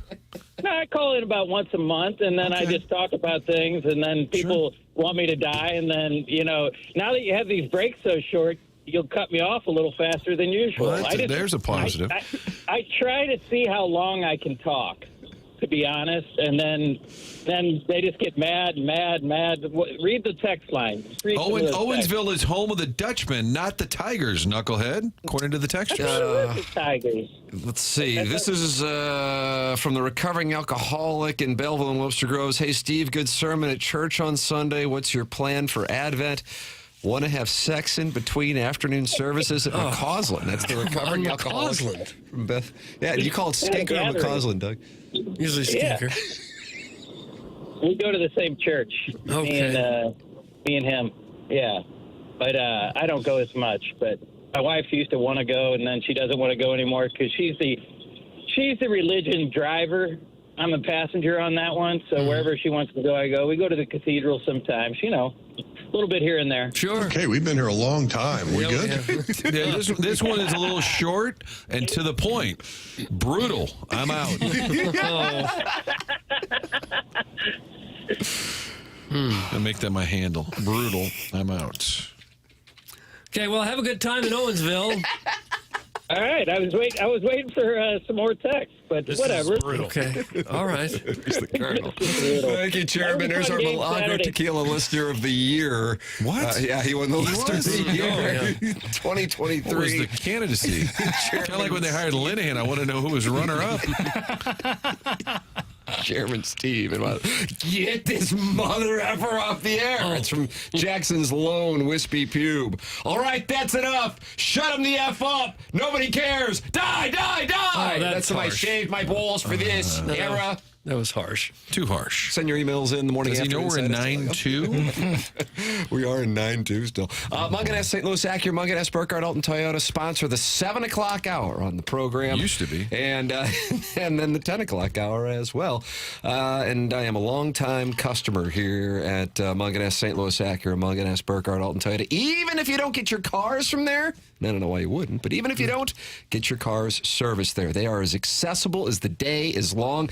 I'm always happy to make an email introduction to Jamie Burkhardt. Just email me, McKernan at InsideSTL.com, or you can text them directly or call them.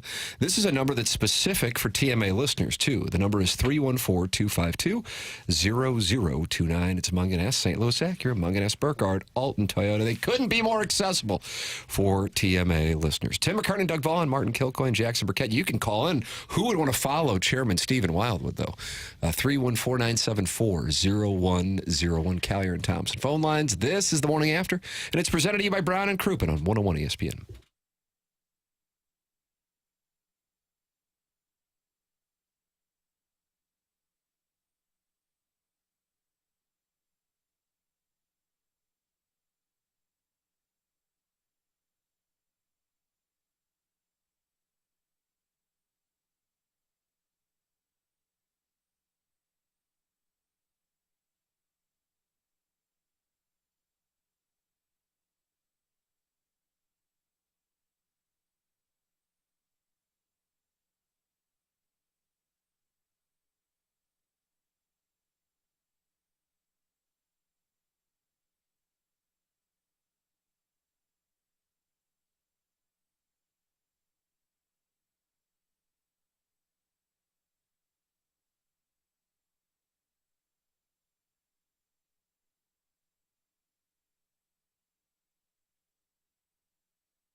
This is Action Jackson with a Sports Center update driven by Johnny Londoff Chevrolet and Johnny Londoff Autoplex. The Heat narrowly defeat the Minnesota Timberwolves 95-94. Tyler Hero turns up the temperature himself with 26 points and 6 rebounds. That was another Sports Center update driven by Johnny Londoff Chevrolet and Johnny Londoff Autoplex. See them at londoff.com. Chevy, together we drive. Are you kidding me?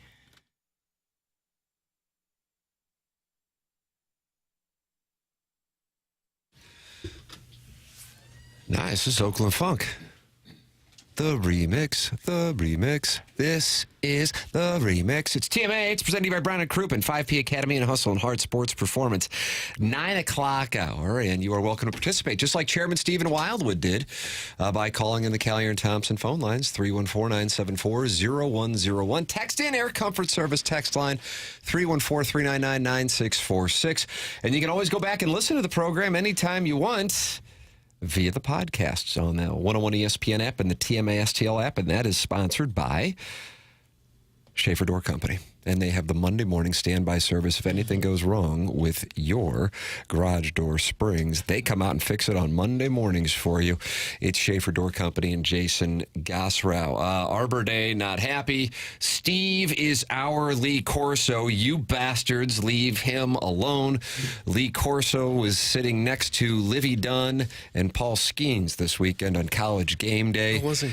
And it was quite a moment on game day because Kirk Herbstreit wanted to do the intro for a story he had done on the passing of his dog Ben, who became kind of the college football 2024 mascot. And the Herbstreit family had to put Ben down on Wednesday of last week. And they went to Kirk Herbstreit to intro the story, and he couldn't get it out. And there is Lee Corso with his hand on Kirk's shoulder and the fatherly role that he has had with him. And Kirk has kind of been supportive of Lee Corso as he's gone through it the last few years. Here is what it sounded like on Saturday morning on College Game Day. For a while. If you followed along in college football and social media anywhere, maybe even if you just drove down the street, we've seen billboards, we've seen signs, all of us have received a number of messages about the loss of Kirk's dog, Ben Herbstreit. And Kirk, we appreciate so much that you were sharing Ben with us over the years. Yeah.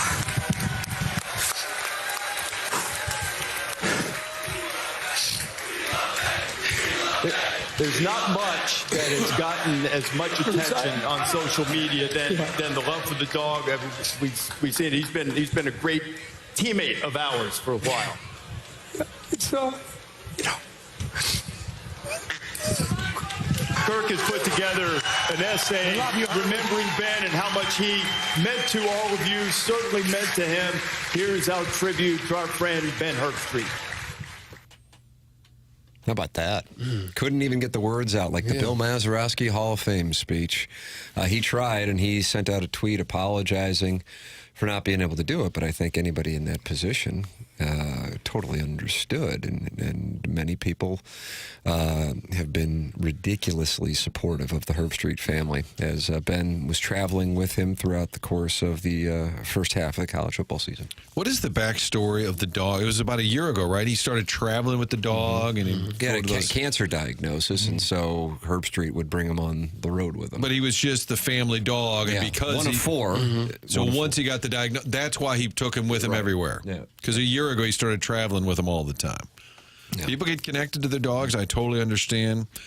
My Linehan story came back up. I heard he was getting fired. It was on that Monday morning. They were 0-4. And I called somebody I knew out there. I said, hey, just got a player who texted me and said they fired Linehan. And the guy was clearly crying.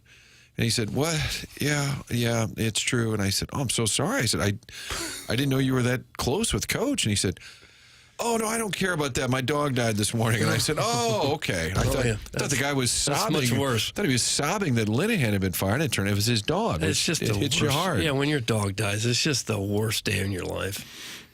It just really is. Obviously, and it hit him so mad. Usually if you're on television or network TV, no less, you can hold it together for a little while to talk about your dog. But clearly, there's really a personal connection there. Jackson hates this story because he hates beautiful pups. That's from Mr. Siders. Not true. Not true. I don't hate dogs. I personally wouldn't want one, but that doesn't mean I hate dogs. Unbelievable. Who wouldn't want a pup? I mean, right after the Tyler Hero update, too. Yeah, that was a good one. Anyone, when you're getting moved like that, clearly mean that's a big part of your heart is when is something like that. So I'll never hate on anybody loving their dog or crying when they die. I never have had one, nor do I ever want one. But that doesn't mean others can't enjoy it. Even as a kid, you never had a dog. I was scared of them.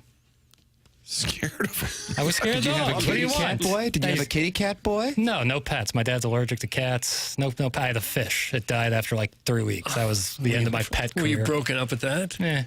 This guy's a sociopath. It's kind of nasty looking. Just like the tape? Did you just flush it? 100%. Coach, what are you going to do? We're going to flush the tape. What, am I going to bury a fish? We're already on to next week. Crazy? Yeah. Let me, jackass! No, see, this is it was predetermined. Like I didn't even say anything, and people were mad at me. I didn't even do anything. In 10 years, Libby Jack's gonna be giving a teary-eyed ode to his pet cat. That's from Little Tommy Tribbins. Doug, he's on that tricycle out in the parking lot. Little Tommy Tribbins. I don't plan on having any domesticated animals in my life ever. What if you get married, have a kid, and your kids start begging you for a puppy? Every kid wants a puppy. Sure. And that's why at an auction, they go for like $5,000. Somebody wakes up hungover the next day. Honey, what did you do at the auction? Oh, God, I think I bought a puppy. What did you pay for? We have 4 dogs. I got in a bidding war with Bill. I got hammered, and I got in a bidding war, and ass MC made me keep bidding, and now we have a little poodle that we never needed. Virgin, you are such a Marxist. Stalin, your hero hated dogs too. That's from the Wars and Woods Wacko. Boy, they've taken a leap. I don't want a dog in my life, and now I am a Russian communist. Yeah. Comrade Jack, damn, this is America, sir. Pups are freedom. That's Flocky the Smurf. Guess what? I also don't like apple pie. I don't like hot fruit. Call me crazy. You are hot fruit. I don't know what's worse, not liking dogs or being Stalin and killing 20 million of your own people. Did you hear the Tyler Hero update? That was a good one. That was legit good. I don't know what people were talking about. I do fear when Tim yells those texts that like the KC studios are right next door, that fog hat, the album skips. It jumps ahead. Turntables. I'm annoyed by dog. How about these idiots work on their relationships with humans? That's from Chairman Steve in Wildwood en route to Owensville. I don't judge what anyone does with their pets. I don't really care. I just don't ever want one. I've never had the urge to be like, man, I could really use a dog. I got to take care of myself. Yeah. You know? Well, not now. You're single and you want to be free and you don't want a dog tying you down. It is a major commitment. Yeah. I have a girlfriend, but I'm not living with. I hear what you're saying. I just don't want people thinking that they can. Does she have a dog? No. Does she want a dog? Yeah, she wouldn't be opposed to it. Does she want a child? I don't know on that.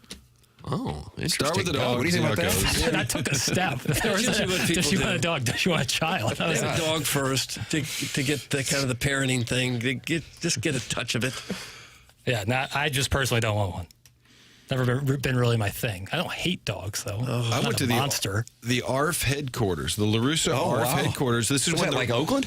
It's in the Oakland area, Walnut Bay, Walnut Creek, something like that. When the Rams were out there for a week, there was the final week of the St. Louis Rams. They were going to play the 49ers, and we stayed with the team in Napa. And on the drive from Napa down to Santa Clara, I said, let's stop off at the world headquarters, the LaRusso ARF headquarters. And Carson was about 4 or 5 years old. And we go inside, and they've got all the little pooches lined up, Doug. And you know what's going to happen next? What? Carson wants that little doggy right there. Mr. Pickles. Our family still talks about Mr. And Kim said, oh, we could probably take. We don't. I said, we're here for a football game. We're going to go home on the plane. I said, this is a disaster. We don't need. I go on this whole tirade. And I made the mistake later of telling Tony the story. And he said, I always thought you were a terrible person. Now I'm convinced. He said that Mr. Pickles was special. He actually knew who Mr. Pickles was. He loved Mr. He was pissed off that we didn't take it. That's brutal. What kind of dog was it? It was one of those little fur balls. I don't know what kind of dog it was, but my family still talks about me being the Gestapo because I wouldn't take Mr. Pickles. And the skipper knew Mr. Pickles and loved Mr. Pickles. He seriously, it was on a radio show too. He said, I knew you were a bad guy. Now I'm convinced. We got to get LaRusso on to talk to him about Jackson's intervention. disdain. Oh, God, I don't even know. How would I answer any of that? All dogs are better than most people. Piddles is absolute proof of that. That's from Sharon and Clayton. See, I just don't, for the life of me, I don't get that. Some of you are so mean to other people, and yet dogs you can't touch them. You're so mean to other people. Not Sharon, not saying Sharon, but some people out there are just so awful to other humans. But God forbid anyone not like dogs. That's my contention. Well, because they're more innocent than people. Sure. In the 101 ESPN YouTube chat, they say he doesn't like Pat McAfee either. What a piddles. That's from Willie in the 101 ESPN YouTube chat. I like Pat McAfee on game day. Actually, I think I like the energy he brings. I think it's a nice mix-up with, like, Saban has... But you don't like his show during the week. It's not my thing. And why isn't it your thing? I don't know. It's, probably doing long-form sports talk radio means you don't listen to a lot of long-form sports talk content. Kind of, in a way. I drive out here every Monday, and I'm listening to that Scott Van Pelt and Stanford Steve college football podcast that they record like at 1 in the morning every Saturday, Sunday morning. Yeah, in my leisure time, I try to disconnect a little bit, and so more sports talk isn't necessary. And that's when you're reading those Nancy Drew books? But I listen to like Simmons and Rosillo all the time. You're not still reading Nancy Drew books. They're not Nancy Drew. They're thrillers that Tim calls Nancy Drew Hardy Boys. Oh, yeah. I can't win here. I like the false narrative. The false narrative is a friend of TMA for 2 decades. The college game day set, the movie The Naked Gun nailed it. Remember in the booth, they're like, and I'm Jim Palmer, and I'm Kurt Gowdy, and I'm Dr. Joyce Brothers. They have like 8 people. They had 8 people in the broadcast booth. If you look at college game day, I don't know how they have a set big enough. There's typically got the Stanford 6, 7, 8, 9 of them sitting on the set. Or how they all keep from talking over one another. Yeah. I feel bad for Reese Davis, who clearly, like, they're coming up against the 11 o'clock kickoff, and they haven't picked the games yet. He gives them the hint with got to go quickly on this one. Yeah, and McAfee is like doing his whole thing, and you can tell Reese Davis is just getting bombarded in his ear that they need to leave. That's brutal. Number one, something tells me Jackson has a Jason Biggs situation with apple pie one time, and that's the source of his hate. Number two, anyone who refers to themselves as a dog mom or dog dad needs a reality check. I love my dogs, and they're a part of our family, but they aren't human children. Oh, and if you throw them a birthday party, please reevaluate your life. Thanks. That's Carlos Spicy Wiener. Jason, no, I don't like cooked fruit. That's my thing with apple pie. Even cherry pie? I don't want hot fruit. It's off-putting. It isn't off-putting. It's not pudding. Tee-hee. Oh. Doesn't like sneeze, Chairman. Martin liked it. Martin really liked that. That's the hardest you've laughed in the show's history. Chairman Kurt sneezed, but it felt like a drop. It was a real... I did hear it. Thank you for the sneeze.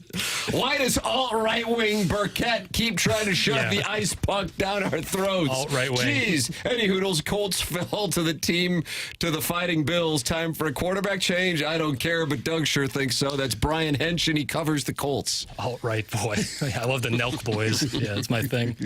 Is this 9-3?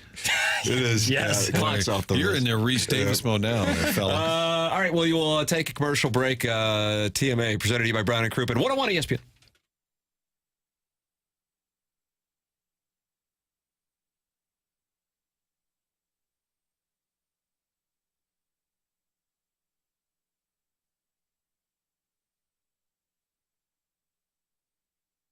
We got Monday Night Football right here on 101 ESPN, and maybe it's an opportunity for you to enjoy it with Underdog. Underdog, the place to play if you're a sports fan looking to win money while watching sports. That's Underdog, and maybe you think this is going to be a high-scoring game. You got some great receivers involved on both teams with tonight's festivities, and this season, Underdog will be running a special promo or a bonus almost every single day, like Profit Boost, where you can pump up your winnings in just a tap when you apply the boost to eligible entries. Discounts where you'll get adjusted projections on certain player stats to give you a better shot at a big W. And free picks, they're basically a sure thing. A player just has to get higher than 0.5 for that selection to win. Plus, all new users get a free pick. Download the app, sign up with promo code PARTY, and deposit now to get up to $1,000 in bonus cash instantly. That's promo code PARTY. Must be 18 or older and present in a state where Underdog Fantasy operates. Terms apply. Concerned with your play? Call 1-800-GAMBLER or visit ncpgambling.org.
TMA, it's presented to you by Brown and Crouppen. Tim McKernan, Doug Vaughn, Martin Kilcoyne, Jackson Burkett with you. Jackson has announced that he is anti-dog on today's November 11th. Tough position to take. Looking for clicks. That's what I'm desperately looking to do. I'm looking to really build up my brand. Oh, really? Yeah. Anti-dog. You like guinea pigs or anything? No. Ugh. The smell. Okay. You ever smell the room with a guinea pig? I saw you tweeting on Saturday. Fire drink, fire Kirby. Were you tweeting that? No. Yeah. Drink shot. Oh, that wasn't you. Sorry. Chairman Kurt, who has left the studio. Yeah, Twitter. He's with the musicians. There's two of them. Two musicians coming on. And they brought their gear. Oh, are they going to play some tunes here at the 10 o'clock hour?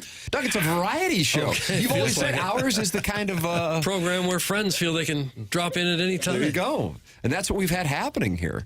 We've had Josh Schertz, we've had Andy Strickland, we've had Joey Vitale. Who else was over? Rich Gould. And now, Martin, the name of the band? Jig Jam. Jig Jam. They've got a show Thursday at Off-Broadway. And they're going to be playing Irish tunes in here? Yeah. Nice. Kind of got the Mumford vibes. Is that right? Yeah. I'm looking They're forward from to Tullymore. I'm looking forward to hearing this. Yeah. They're going to be in studio coming up here in the Munganess St. Louis Acura, Munganess Burkhardt Alton Toyota 10 o'clock hour. We have absolutely mismanaged the clock. That's Jackson's fault, of course. My bad. Clearly. It's not my fault. Design Air has the sponsor of the email of the day. That is coming your way at 10:45. Martin, would you like to tell us about Seth Goldcamp's company? Absolutely. Fourth generation St. Louis business. I love hearing about St. Louis success stories. That's what Seth Goldcamp and his family have done because they've taken good care of folks for tens of thousands of customers. Think about that. Longest running TMA supporter. You should go to them in spite of that. Best known for their honesty, going above and beyond. They're not going to upsell. A lot of times the HVAC person comes in, you're thinking repair, they're thinking sales. They don't do that. They'll give you what you need. They actually train their employees not to upsell. That's a big difference here. They take their reputation very seriously. Website easy to navigate. Get that scheduling done online.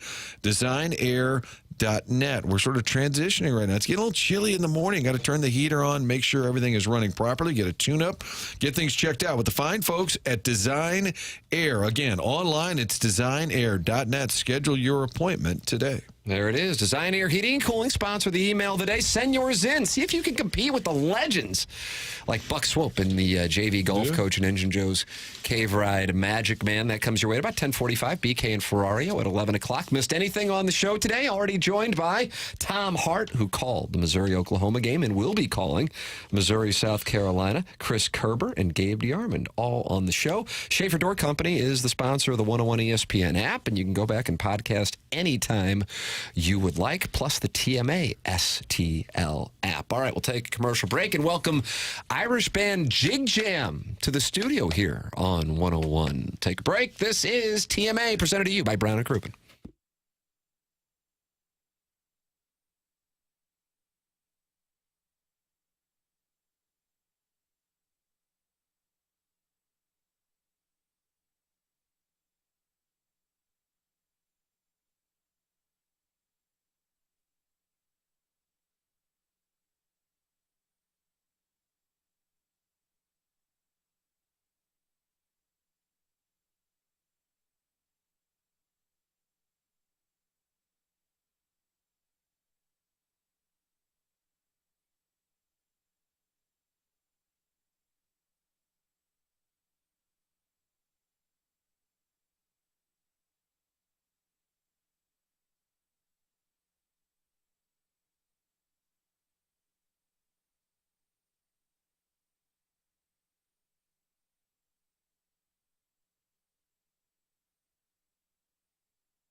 The Morning After 101 ESPN. The show is presented to you by Brown and Crouppen. The 10 o'clock hour is sponsored by Munganess, St. Louis Acura, Munganess, Burkhardt, Alton Toyota, Tim McKernan, Doug Vaughn, Martin Kilcoyne, Jackson Burkett, and Chairman Kurt answering the Callier and Thompson phone lines. And Martin, this is a variety program. I mean, let's be honest about what this is. Yeah, I'm new here, so I didn't know exactly what the 10 o'clock hour was, and I often have a thing. Right. So I thought maybe we'd mix it up a little bit, and these guys are great. The band is Jig Jam, and they were sort of the house band at McGurk's for a while. These guys are from Tullamore, Ireland. They've toured the U.S., and now they're back in St. Louis playing a show Thursday night at Off Broadway. Welcome to the show. We've got Jamie and Dahi. Jamie, step to the mic. Dahi, come on up. Come on up. Don't be shy. These guys will hammer away with questions, hard-hitting questions. Yeah. Absolutely. So how long you guys play at McGurk's? Like, how long did that go on before you kind of got going here? Probably since 2016 was the first year. Yeah. So aside from the pandemic, we've been there every year, kind of throughout the year. We'd use it for when we wouldn't be on the road. We'd do 3 or 4 weeks at a time in McGurk's. Yeah. And so how did you go from Tullamore to McGurk's? How does that process take place? We got a tip from an Irish musician, a friend of ours that played in McGurk's for years, and he said it's a great place to go and, you know, get a residency gig that you can stay in one spot for a while. Yeah. So it was, you know, a lot of the reason that we're kind of still surviving as a band and been able to use it as a platform to tour America and, you know, have a home base at the same time. Sure. Well, what's the meaning of the name Jig Jam? Go on, Dahi, you explain. What's that all about? That's a good question. Jamie's sister actually came up with the name back when we were gigging at home, gigging in all the pubs and doing bar gigs and stuff.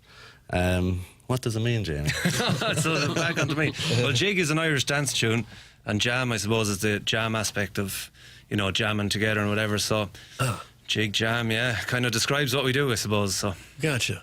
Nice. This show's kind of a jig jam, don't you think? I like that. Now a little that I hear bit. it, I kind of like it. We're kind of the jig jam of sports radio, question mark, I would say. What have you enjoyed about touring the U.S.? I'd love to hear some tales. These guys have been all over. You're from Ireland, from small town. By the way, Tullamore Dew has been a sponsor of this show. Tullamore Dew has been a sponsor of this program. That is correct.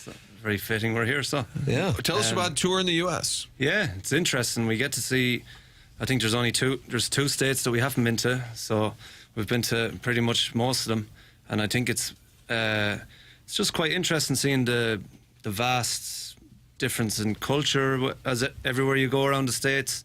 Such a big country that, you know, you could be in Phoenix, Arizona one day and looking around you and compare it to somewhere up in Massachusetts. You know, it's such different landscape and different scenery, and you get to experience so many different people. And yeah, we just enjoy it. We enjoy meeting new people and trying to taste a bit of their culture as we go along. So, we hear that the people of Ireland are quite friendly. How do the people of the United States compare to your... It's a great question. Thank you, Martin, fellow countrymen. Yeah, I think they're friendly too. I think the Midwest especially is very open and very friendly. That's another reason why we like St. Louis. We were very much welcomed with open arms since we moved here a couple of years ago. You know, people were excited to have a few Irish lads knocking around and... You know, and you said the tour, we were playing music, you know, people were all very much on board and helping us out and, you know, bringing us into the community, and it's been great that way. Yeah. Have you been to New York? And if so, do you still think Americans are friendly? Oh, look, New York is crazy. It's very busy, and I know Manhattan is one of the first places I was in the States when I was younger. But look, people are... I don't know how to describe New York. People are getting from A to B in the quickest form that they can. Little aggressive. Bit aggressive. I still look at it's a novelty for us as Irish people. We don't see a city of that magnitude ever at home, you know, so it's very much novelty. But look, I get it. People are doing their thing and everyone's living their own lives, so once you don't take it too personally, if someone busts you out of the way on the subway, you're not too bad. The gang from Jig Jam here, Dahi, Jamie, these guys have played Grand Ole Opry. Tell them about meeting and hanging out with Garth Brooks. Yeah, it was our first time on the Opry. We got asked to play in March 2023. Steve Earle was on the bill, which was very exciting for us. He'd be a big inspiration to us as musicians, but a surprise guest at the end. We were just off the stage and we saw 2 police officers standing in the hallway, and we were wondering if there was something going on, and it was a police escort for Garth Brooks and Trisha Yearwood as surprise guests on the night. So yeah, we got to meet him, and he was very nice, and he's a big fan of Ireland. He always goes over. He's a huge following at home in Ireland, so he was very interested in chatting us, and he was a lovely fella, and so was Trish, and yeah, it was a very surreal experience, but it was great. It was definitely one to tick off the bucket list. No, man, that's incredible to get an opportunity to meet them. You guys have been in St. Louis now for a good number of years, right? What have you found that you like about St. Louis? We like a lot of the people here. We have a great little community there in Soulard, great friends and fellow musicians as well. So we do some random gigs with a lot of great musicians around here as well. And that McGurk's is a great spot, isn't it? Yeah, it's brilliant. Yeah, we like the food there. The music's great. Yeah. You sure haven't lost the accent. Do you feel like people in the United States talk funny? No, we're very used to it now. Growing up on kind of American television as well at home, we're kind of used to it. So it's when we first came over, it's a bit of a novelty for us as well. But it seems fairly normal now. Is there sports radio in Ireland, and are they ranting and raving about curling? What are they talking about? There is sports radio, yeah. Hurling is the sport. Hurling and Gaelic football are the two national sports, so they're very popular at home because they're unique to Ireland.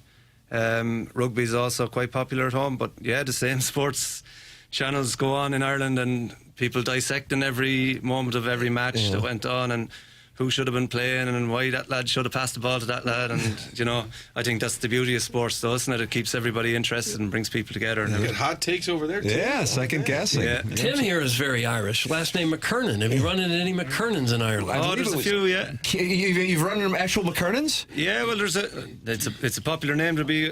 Nice. Because I thought the name was Kiernan, and then when they came over here, they stuck the Mick on it. That's what they did to us over in Ellis Island. They were running. That's the deal. Yeah. There's Kiernans at home as well. Yeah.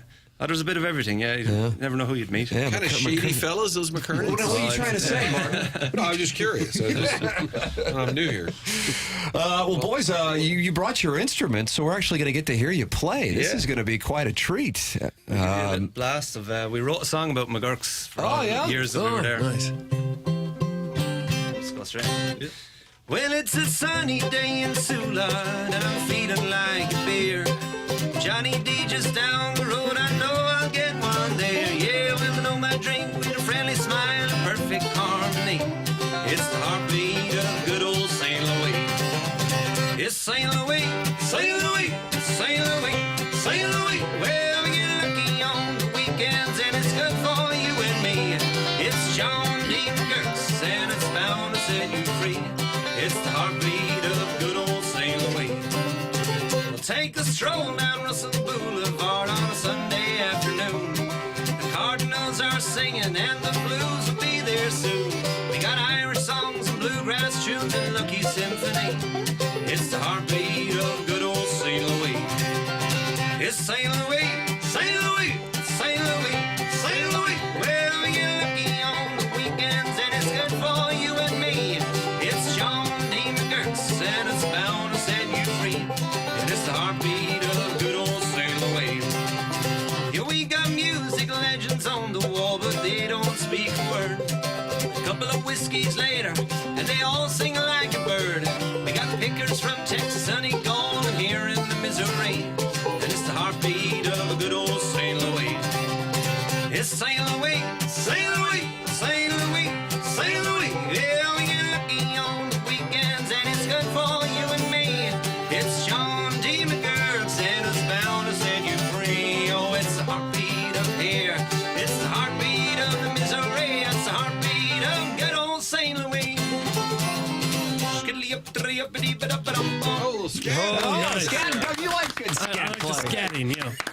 You can almost insert TMA for St. Louis. I think so? You can probably kind of work TMA into that. Yeah. Oh, very cool. That was great, guys. Thank you so much. And I noticed the Irish dialect is lost when you're singing. At least that's what I hear. Do you notice that? What's the deal? What's going on there? I don't know. I think it's listening to too much Bruce Springsteen growing up. Yeah. Who are some of your favorite Irish artists? I mean, there have been plenty of Irish artists that come over to the U.S. and have anybody pop popular for you guys either now or growing up? Thin Lizzy was a big rock band for us growing up, Sinead O'Connor, was she Irish? Yeah, she's indeed. She's great. The Cranberries. Yeah. And Van Morrison. Van Morrison, Some legendary ones. U2. U2, yeah. Nowadays you have Hosier's doing very well over here. Yeah.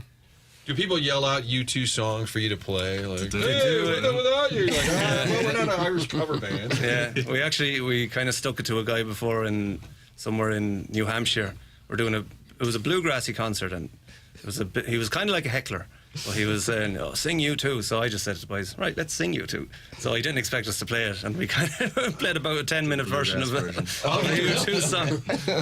They stuck it to him. I like that. I like that phrase. Did you guys start playing together as little kids, or did you meet up later in life? Kind of in our teens would have been around the time when we started playing together. It was just a bit of fun, really, for the first few years. And then all of a sudden it becomes a gig, huh? Yeah, exactly. Yeah. Tullymore would be on the train, Timmy. If you were taking the train from Dublin to Galway, it's on the way across the country. Yeah, it looks like it's right in the middle of the country, right? It is indeed.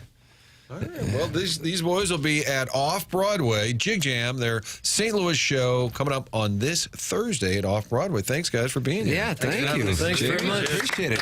There you go. Jig Jam Thursday Off Broadway. yeah. Yeah, I know. There's a little song there. That's Jig Jam. Check them out this Thursday at Off Broadway. We'll take a commercial break. Come back with more of TMA here on 101 ESPN.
Welcome back. It's Team A, and it's presented to you by Brown and Crouppen Munganess, St. Louis Acura, Munganess, Burkhardt, Alton Toyota, 10 o'clock hour. Tim McKernan, Doug Vaughn, Chairman Kurt, and Jackson Burkett with you. Martin exited with Jig Jam. I think he's going to join the group. Martin is leaving to join the group. Yeah. You're welcome to get involved on the program by texting in 314-399-9646. That's the Air Comfort Service text line. Calling Chairman Kurt. And you can do so in the Callier and Thompson phone lines, 314-974-0101. And coming up in about 20 minutes, the Design Air Heating and Cooling email of the day, the morning after at InsideSTL.com. That was a positively reviewed segment in the Air Comfort Service text inbox, and it looks like it as well in the TMA YouTube chat, where 239 friends are still gathered there, and 96 in the 101 ESPN YouTube chat. Doug, you can pick your poison. Which one you want to go in there and talk it over? Oh, well, either one. I think everybody likes a good Irish jam every now and then. Great. Yeah. Wouldn't you love to be able to play a instrument like that? Well, you played the licorice stick. I did play a little bit of clarinet, but it was never invited in by a radio station to play anything. I played the trumpet. Jackson, would you play? Saxophone. Saxophone. And Chairman Kurt, would you play? I don't have a musical bone in my body. You could sing, though. You could be our vocalist. Drums, maybe? I might put on a little performance at Trivia Night, actually. Oh, really? What are you going to be doing? It's either going to be some Whitney Houston, or I might bring back a little Cassie Moore. Yeah.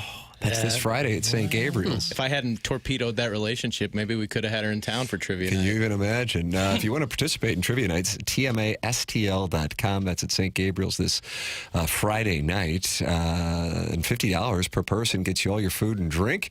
That is from Show Me Beverages and Heavy Smoke Barbecue. And it's tables of 8, but you can just get 1 ticket or you can get up to 8 tickets. It's this Friday night. We will all be there. Martin is going to be there. Iggy is going to be there. We welcome you to come on out for TMA Trivia Night. Maybe it's a chance to get to know us, and we'll get to know you. And bring your instruments. And bring your own food and drinks and your instruments, because Chairman Kurt is going to perform. It's a Monday, Doug, and that means Jackson has his weekend wrap-up? Oh. Well, why do you... Well, it just seems kind of general, and... We've kind of wrapped up the weekend already. Listen, you were gone for 3 days. Don't come in complaining about what Jackson's doing. Thank you, Chairman. Sorry. My guy. I couldn't be any sorrier than I am right now. It's okay. What we didn't get to was the Utah AD and head coach. Yeah, the Banty Roosters. Did you see the end of this game, Doug? I did not. Wow. I read about it. They got 4th and 10. And the BYU quarterback is going down, sacked. They're celebrating in Salt Lake. And then all of a sudden, hold on, there's a flag in the secondary, and that flag is for defensive holding. BYU gets the first down. Their season is saved. They go down the field and kick what I think was about a 45-yard field goal to win it, and they defeat the Utes to maintain the undefeated record. They were not happy on the Utah side, both their athletic director and the head coach, Kyle Whittingham, going off following the game. They have been fined $60,000 by the Big 12 for these comments. Take a listen. Here's Kyle Whittingham. All right, hit the lever Can check. we go over those last two, obviously, those big penalties or timeout in the No, I middle? don't want to go over those. They are what they are. They are what they are. It's a ridiculous situation, but I'm not going to get into it. So, yeah. He just did. And then the more inflammatory audio is the AD of Utah. Right Let's hear here. that, please, Jackie. I've been an athletic director for 12 years. This game was absolutely stolen from us. We were excited about being in the Big 12, but tonight I am not. We won this game. Someone else stole it from us. Very disappointed. I will talk to the commissioner. This was not fair to our team. I'm disgusted by the professionalism of the officiating crew tonight. Thank you. Not even sure he wants to be in the Big 12 anymore. Leaving the conference, he's issued a statement and thanked the media, and off they go. The Big 12's response was no problem, $60,000 if you please. I would have thought it had been more. I would have thought. Oh, that's the highest fine they've ever had. Really? Yeah. For post-game comments? You don't mess around with Brett Yarmark, the Big 12 commissioner. I noticed that you might have looked down right before you said that. No, I was just contemplating. I wasn't Right. reading anything, Right. of course. You don't want to go against I know all the Yarmark. commissioners very well. For the AD, I mean, you guys have been covering sports a lot longer than I've been watching them, but have you ever seen an AD come up to the press room? It's usually the coach. Yeah, like during like a post-game presser, like maybe at the end of the season wrap-up thing maybe, but for an AD just to even be in the press room during a post-game press conference. That's Mark Harlan. He was fined $40,000 individually. The Big 12 reprimanded him by saying Mark's comments irresponsibly challenged the professionalism of our officials and the integrity of the Big 12. There is a right way and a wrong way to voice concerns. Unfortunately, Mark chose the wrong way. Accordingly, the violation warrants a public reprimand and a financial penalty. The Big 12 Conference prioritizes professionalism, integrity, and fairness, and we will continue to do so. Do you think there's even the slightest possibility that a conference would get together with officials and say it would really be nice for us if BYU were to win this game? That doesn't happen, right? I hate to tell you that in the back of my mind, I wonder about that. I thought it when I saw I think the most egregious. I don't know on this. The broadcaster was like, oh, that's a great call by the officials. I know, I saw that. I never really saw a great video of the replay of the hold call. The one that was the worst all year to me is obvious. Virginia Tech Miami, right? Yeah, that was because the worst there was nothing to overturn it. And then after 7.5 minutes, they finally found something to overturn it. Yeah, that was way worse to me than. And the big thing on this defensive holding call in Utah, the only camera angle seemed to be 150 yards away. Like there was no close-up, no opposite reverse shot where you could see it. It was just so far. I don't know if it was a good call or bad call. It looked pretty harmless, but Yeah, Big 12 is getting one team in no matter what, likely going to be their only team. So BYU wins or loses that game. I don't know how much motivation the Big 12 has for that. I would like to think there's no big conspiracy happening. Yeah. I mean, a referee could call holding on every single play if he wanted to. Right. All it would take is one ref to think, I'd kind of like to see BYU win this. Let's call holding. Yeah, defensive holding is that's a kick in the ass. Is what it is. I'd like to think no one would do that. I can't believe that they would. Right. Yeah, I would also like to think that, but we've seen crazier things happen. Yeah, and crazier stories have come out. But I don't necessarily. But don't you think that for 40 or 60 grand, that Utah ID and coach just bought so much equity with their fans for going out there and saying that? Probably so. Yeah, and I have a feeling the money won't be coming out of their pockets personally. Yeah, I would agree with you on that. This Friday night is the third annual TMA Trivia Night at St. Gabriel's. Purchase single tickets, tables of 8, or anything in between to participate in a night of trivia hosted by us on TMA. Tickets include food from Heavy Smoke Barbecue and adult beverages from Show Me Beverages while supplies last. You can bring your own food and drink as well. A portion of the proceeds from the night will go to St. Gabriel's. Get all the ticket details for the TMA Trivia Night happening this Friday right now at 101ESPN.com. Get your table, or you can just get with one other person, and you'll be put on a table.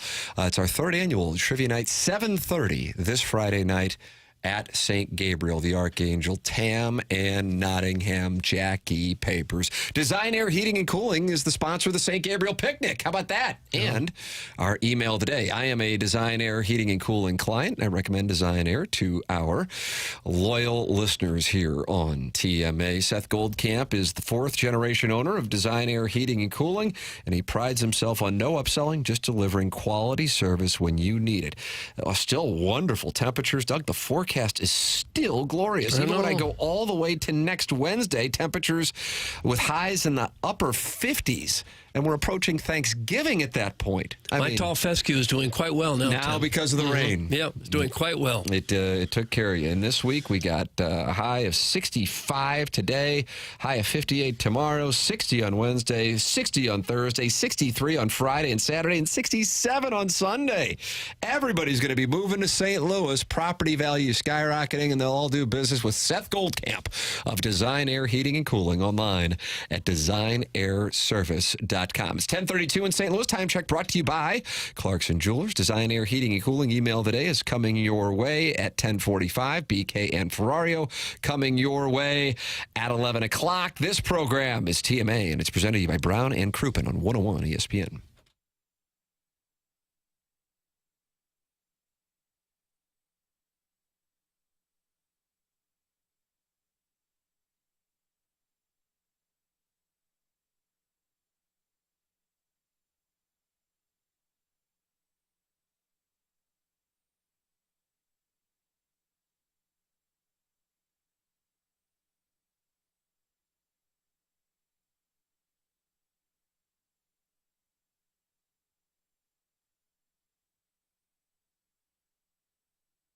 Hey, this is Tim McKernan to tell you about Aesthetic Design and Build, a new sponsor on TMA, and I have gotten a chance to meet the team at Aesthetic Design and Build. Went out to their showroom in Chesterfield Valley, and they came to my house, and I can tell you that Dan and his team are people you want to do business with if you are in the market for a custom deck, if you're adding on a pergola, or even looking to shade your covered patio with retractable screens. They have answers for it all. And the best thing is that they don't take the high-pressure sales route or come back weeks later with those gimmick discounts. They encourage you to go out and do your research, and they're confident that once you compare the work that they do with what else is out there, you will see they are the better choice. Call them at 636-532-5008. That's 636-532-5008, or visit them online at aestheticdesignandbuild.com. That's aestheticdesignandbuild.com. And let them know that TMA sent you.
This is Action Jackson with a SportsCenter update brought to you by Saliga Heating and Cooling. The Blues lose 8-1 on Saturday to the Capitals. Off day today. They will be taking on the Boston Bruins tomorrow night. Pregame right here on 101 ESPN at 6 p.m. Puck drop at 7 p.m. Monday Night Football action tonight on 101 ESPN. Rams, Dolphins. Pregame at 6:30. Kickoff at 7:15. That was another SportsCenter update brought to you by Saliga Heating and Cooling, an independent American Standard heating and air conditioning dealer.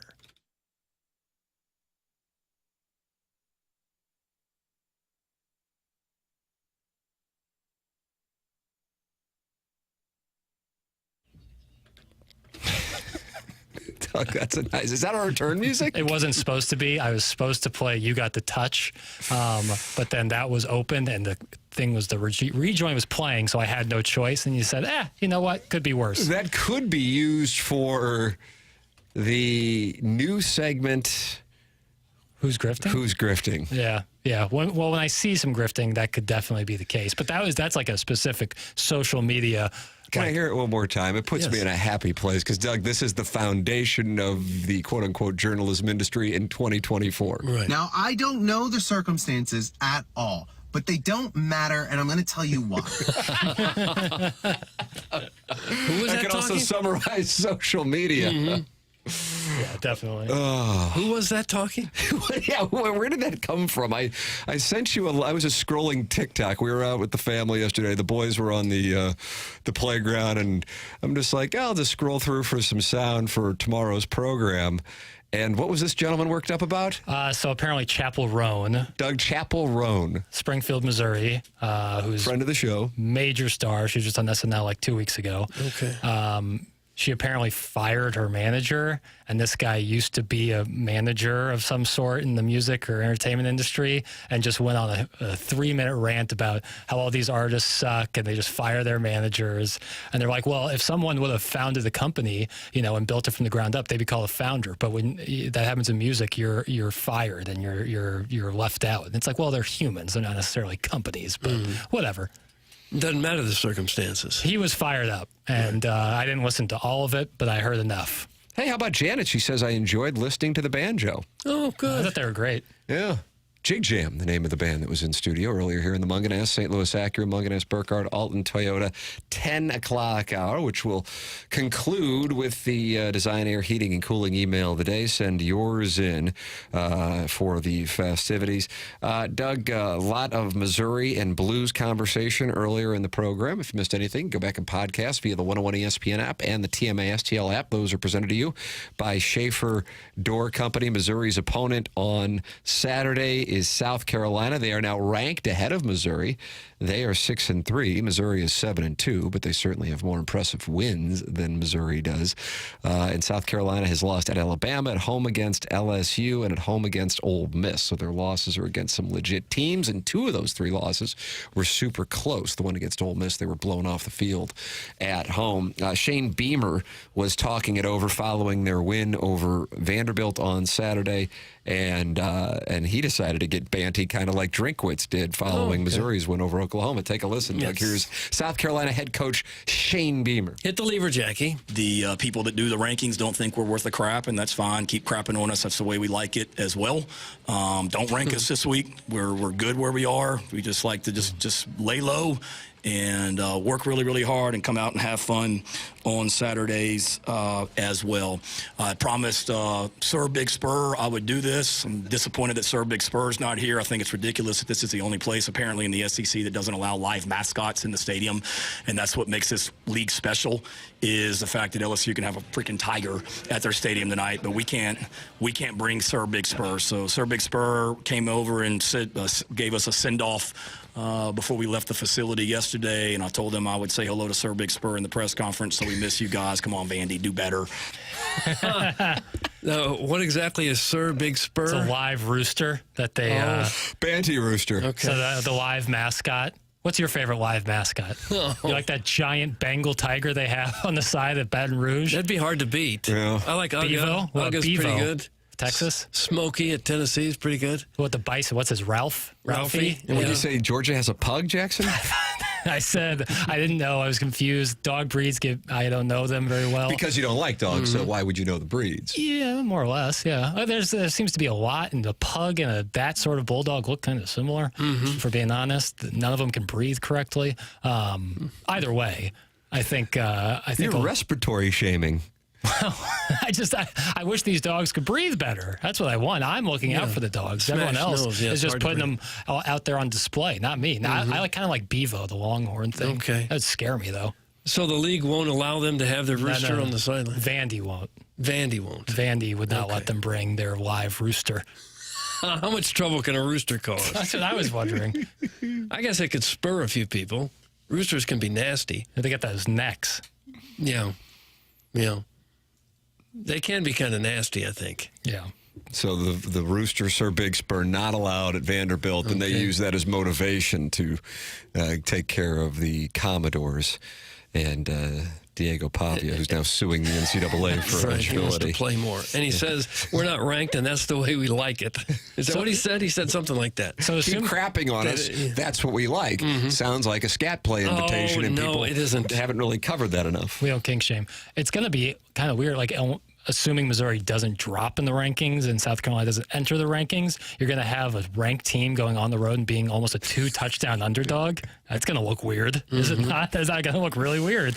I think South Carolina will be ranked. I would imagine South Carolina will be ranked tomorrow night. I realize you saw the AP rankings and coaches poll rankings yesterday, but we're talking college football playoff rankings. Yeah, I would assume that. I don't think Missouri's going to fall out, and I think South Carolina will enter the rankings. But that would be really weird if the 23rd team in the nation was 2-touchdown underdogs on the road.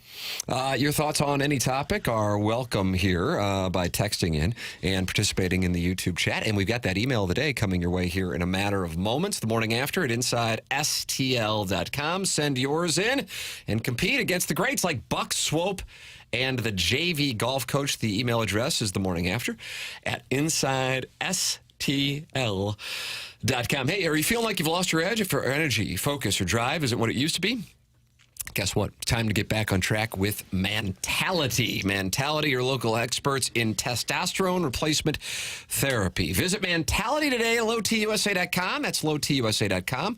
Your first step to reclaiming your vitality. From personalized treatment plans to ongoing support, Mentality ensures your journey with them is effective and comfortable. I went out there and I got tested. Super easy in and out. It's Mentality at lowtusa.com. If you're struggling to keep off the weight or maintain muscle, testosterone levels could be the culprit. Let Mentality check it out for you by going to lowtusa.com. It's Mentality at lowtusa.com. Munganast is the sponsor of the 10 o'clock hour here on TMA. They pride themselves on being accessible to TMA listeners, so much so that they have set up a phone number for you to text or call and talk with the people in charge, like Jamie Burkhardt and Peter Munganast, and in the service department, Ryan Seiberg. The number is 314-252-0029. Call or text anytime you would like if you're looking to buy a car, looking to lease a car, or if you need to get your car serviced. That's what they're going to do. They're going to take great care of you. That's why I have been a loyal customer of Munganast for a number of years now. 314-252-0029, or go online at stlouisacura.com or altontoyota.com. It's Munganast, St. Louis Acura, Munganast, Burkhardt, Alton Toyota. Design, Air, Heating, and Cooling email today coming up next on TMA, presented to you by Brown and Crouppen on 101 ESPN.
Let's inspire some people here, Doug. Okay.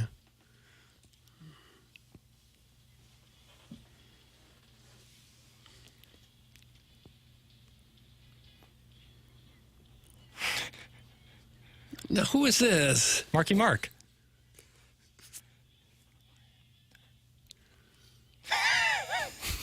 John C. Riley. Who's dancing aggressively behind the glass. There's a part of me that thinks they did some junk. At the least. It's TMA, and it's presented to you by Brown and Crouppen, Munganess, St. Louis Acura, Munganess, Burkhardt, Alton, Toyota. 10 o'clock hour. Design, Air, Heating, and Cooling email of the day coming up. BK and Ferrario at the top of the hour. James Carlton sponsored Gabe DeArmond. He joined us at 9 o'clock. If you've missed anything, go back and podcast like the Dickens via the Schaefer Door Company 101 ESPN app and the Schaefer Door Company TMA STL app. James Carlton has 394 five-star reviews. And he's my insurance agent, so it's very easy for me to vouch for him. I think very highly of him. Talked a lot with James on, was that Friday or Saturday? I don't know the days, Tim.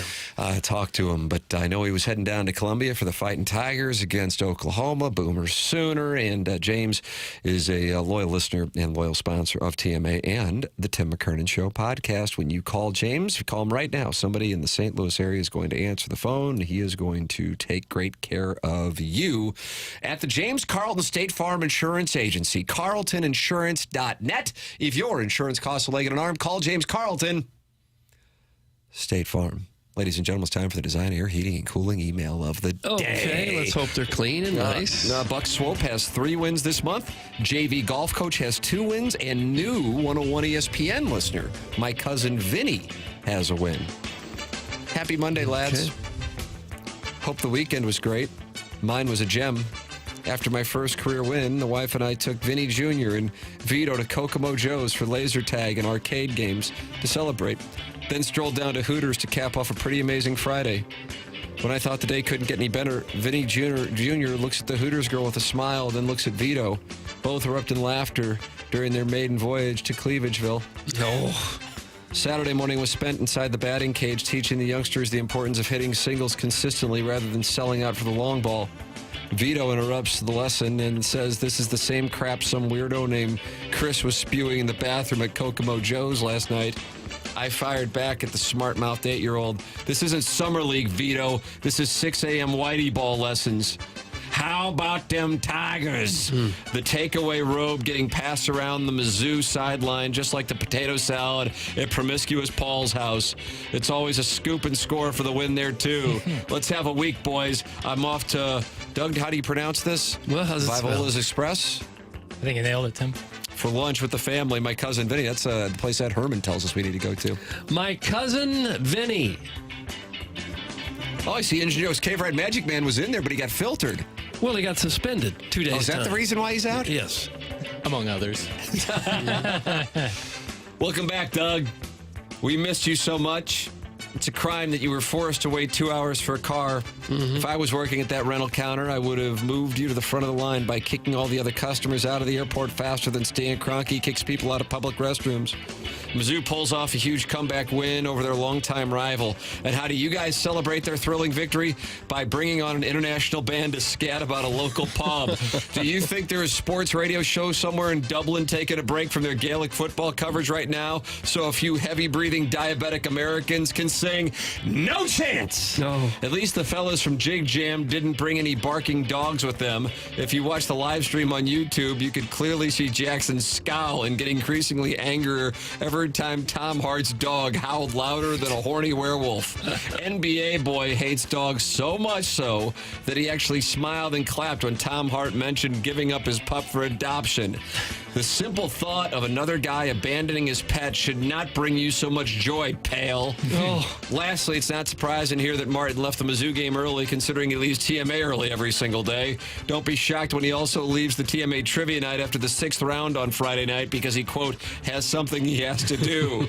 He may be a heartless dog hater, but at least Jackson stays for the entire show. That's from the JV Golf Coach. Ouch. JV Golf Coach. Morning, boys. Mediocre show this morning, but maybe I'm still down bad since I've officially lived long enough to see Kirby Smart get out coached by Lane Kiffin.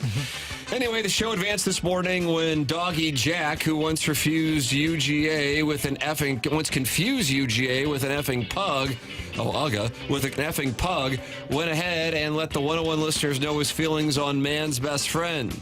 What he doesn't know is many of the Catholic schools in #OurTown are able to keep the lights on because of dogs.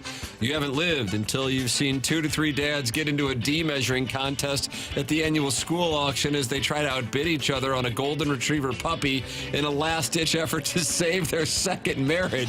Oh. Damn. That's what's going on at these grade schools? Wow. Well, scathing. Yeah.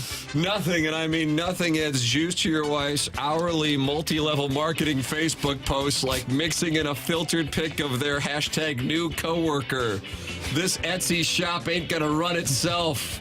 That's from Al in Dadeville. Pug up, beat Vol. Al in Dadeville. Doug, watch this. All right. I love Georgia against Tennessee this weekend. Don't do that with your tongue. love Georgia against Tennessee this weekend. And finally, Sadie Hawkins, Doug. It turns out the 7-goal lead is the most dangerous lead in hockey as the Blues were lit up 8-1 by Ovechkin and the Capitals. The Missouri Chiefs once again looked vulnerable, yet remained undefeated on a last-second blocked field goal. Mizzou's offense looked like crap in the first half, but it was all according to Drink's plan to not play well until Martin had left the game as the Tigers emerged victorious after a humdinger of a fourth quarter. But I think the lead is that after the game, Mizzou's 41-year-old head football coach fired up Twitter at 1 a.m. and held a random sports analyst accountable for a prisoner-of-the-moment tweet calling for Drink's firing that was tweeted out during the first half when Mizzou's offense was purposefully not scoring touchdowns. Fortunately or unfortunately, Drink isn't on the fan page where our former board op and resident Takesmith had posted something similar. To his credit, after the game, said Takesmith, who you might have seen last week on KSTK and the River to Pear Buyers Club, added, "I hope Drink comes at me with one of his 7th grade zingers after winning the Holiday Bowl." Ours is the type of presentation where a 50-something day drinker feels free to drop in at any time and update us on the goings and comings and comings and goings of Francis Park and hold a Slipknot t-shirt wearing goth accountable to hogging the best swing. Good on Libby Jack for playing the hits after being held accountable by Mitch Cumstein for his lame return music selections. Oh, yeah. I wrote and directed and produced those, of course. If Libby Jack just put half as much effort into his music selections as he did trolling the audience with his random NBA SportsCenter updates, we'll continue to hear Jimmy Somerville sing about going to bed with a prayer that your son makes love to him. Thanks. That's Buck Swope. And Doug, that's what we have for the Design Air Heating and Cooling. With a nice little email. Email of the day. I think it's between Buck and Al in Dadeville, but I'm going to go ahead and give it to Buck Swope. I'm going Al in Dadeville. I was going Al in Dadeville as well, and I thought we would go to the speaker, but wow, everybody was on the same page with Al in Dadeville. Doug, you recognize him, even though you went with Buck Swamp. I thought we had a number of good selections. Congratulations to Alan Dadeville. He's on the board and has won the Design Air Heating and Cooling email of the day. Time for us to shut it down. BK and Ferrario are up next. For Chairman Kurt, for Jackson Burkett, for Martin Kilcoyne, for my brother Kevin, for Douglas Elvin Vaughn, I'm Tim McKernan. This has been TMA, presented to you by Brown and Crouppen on 101 ESPN.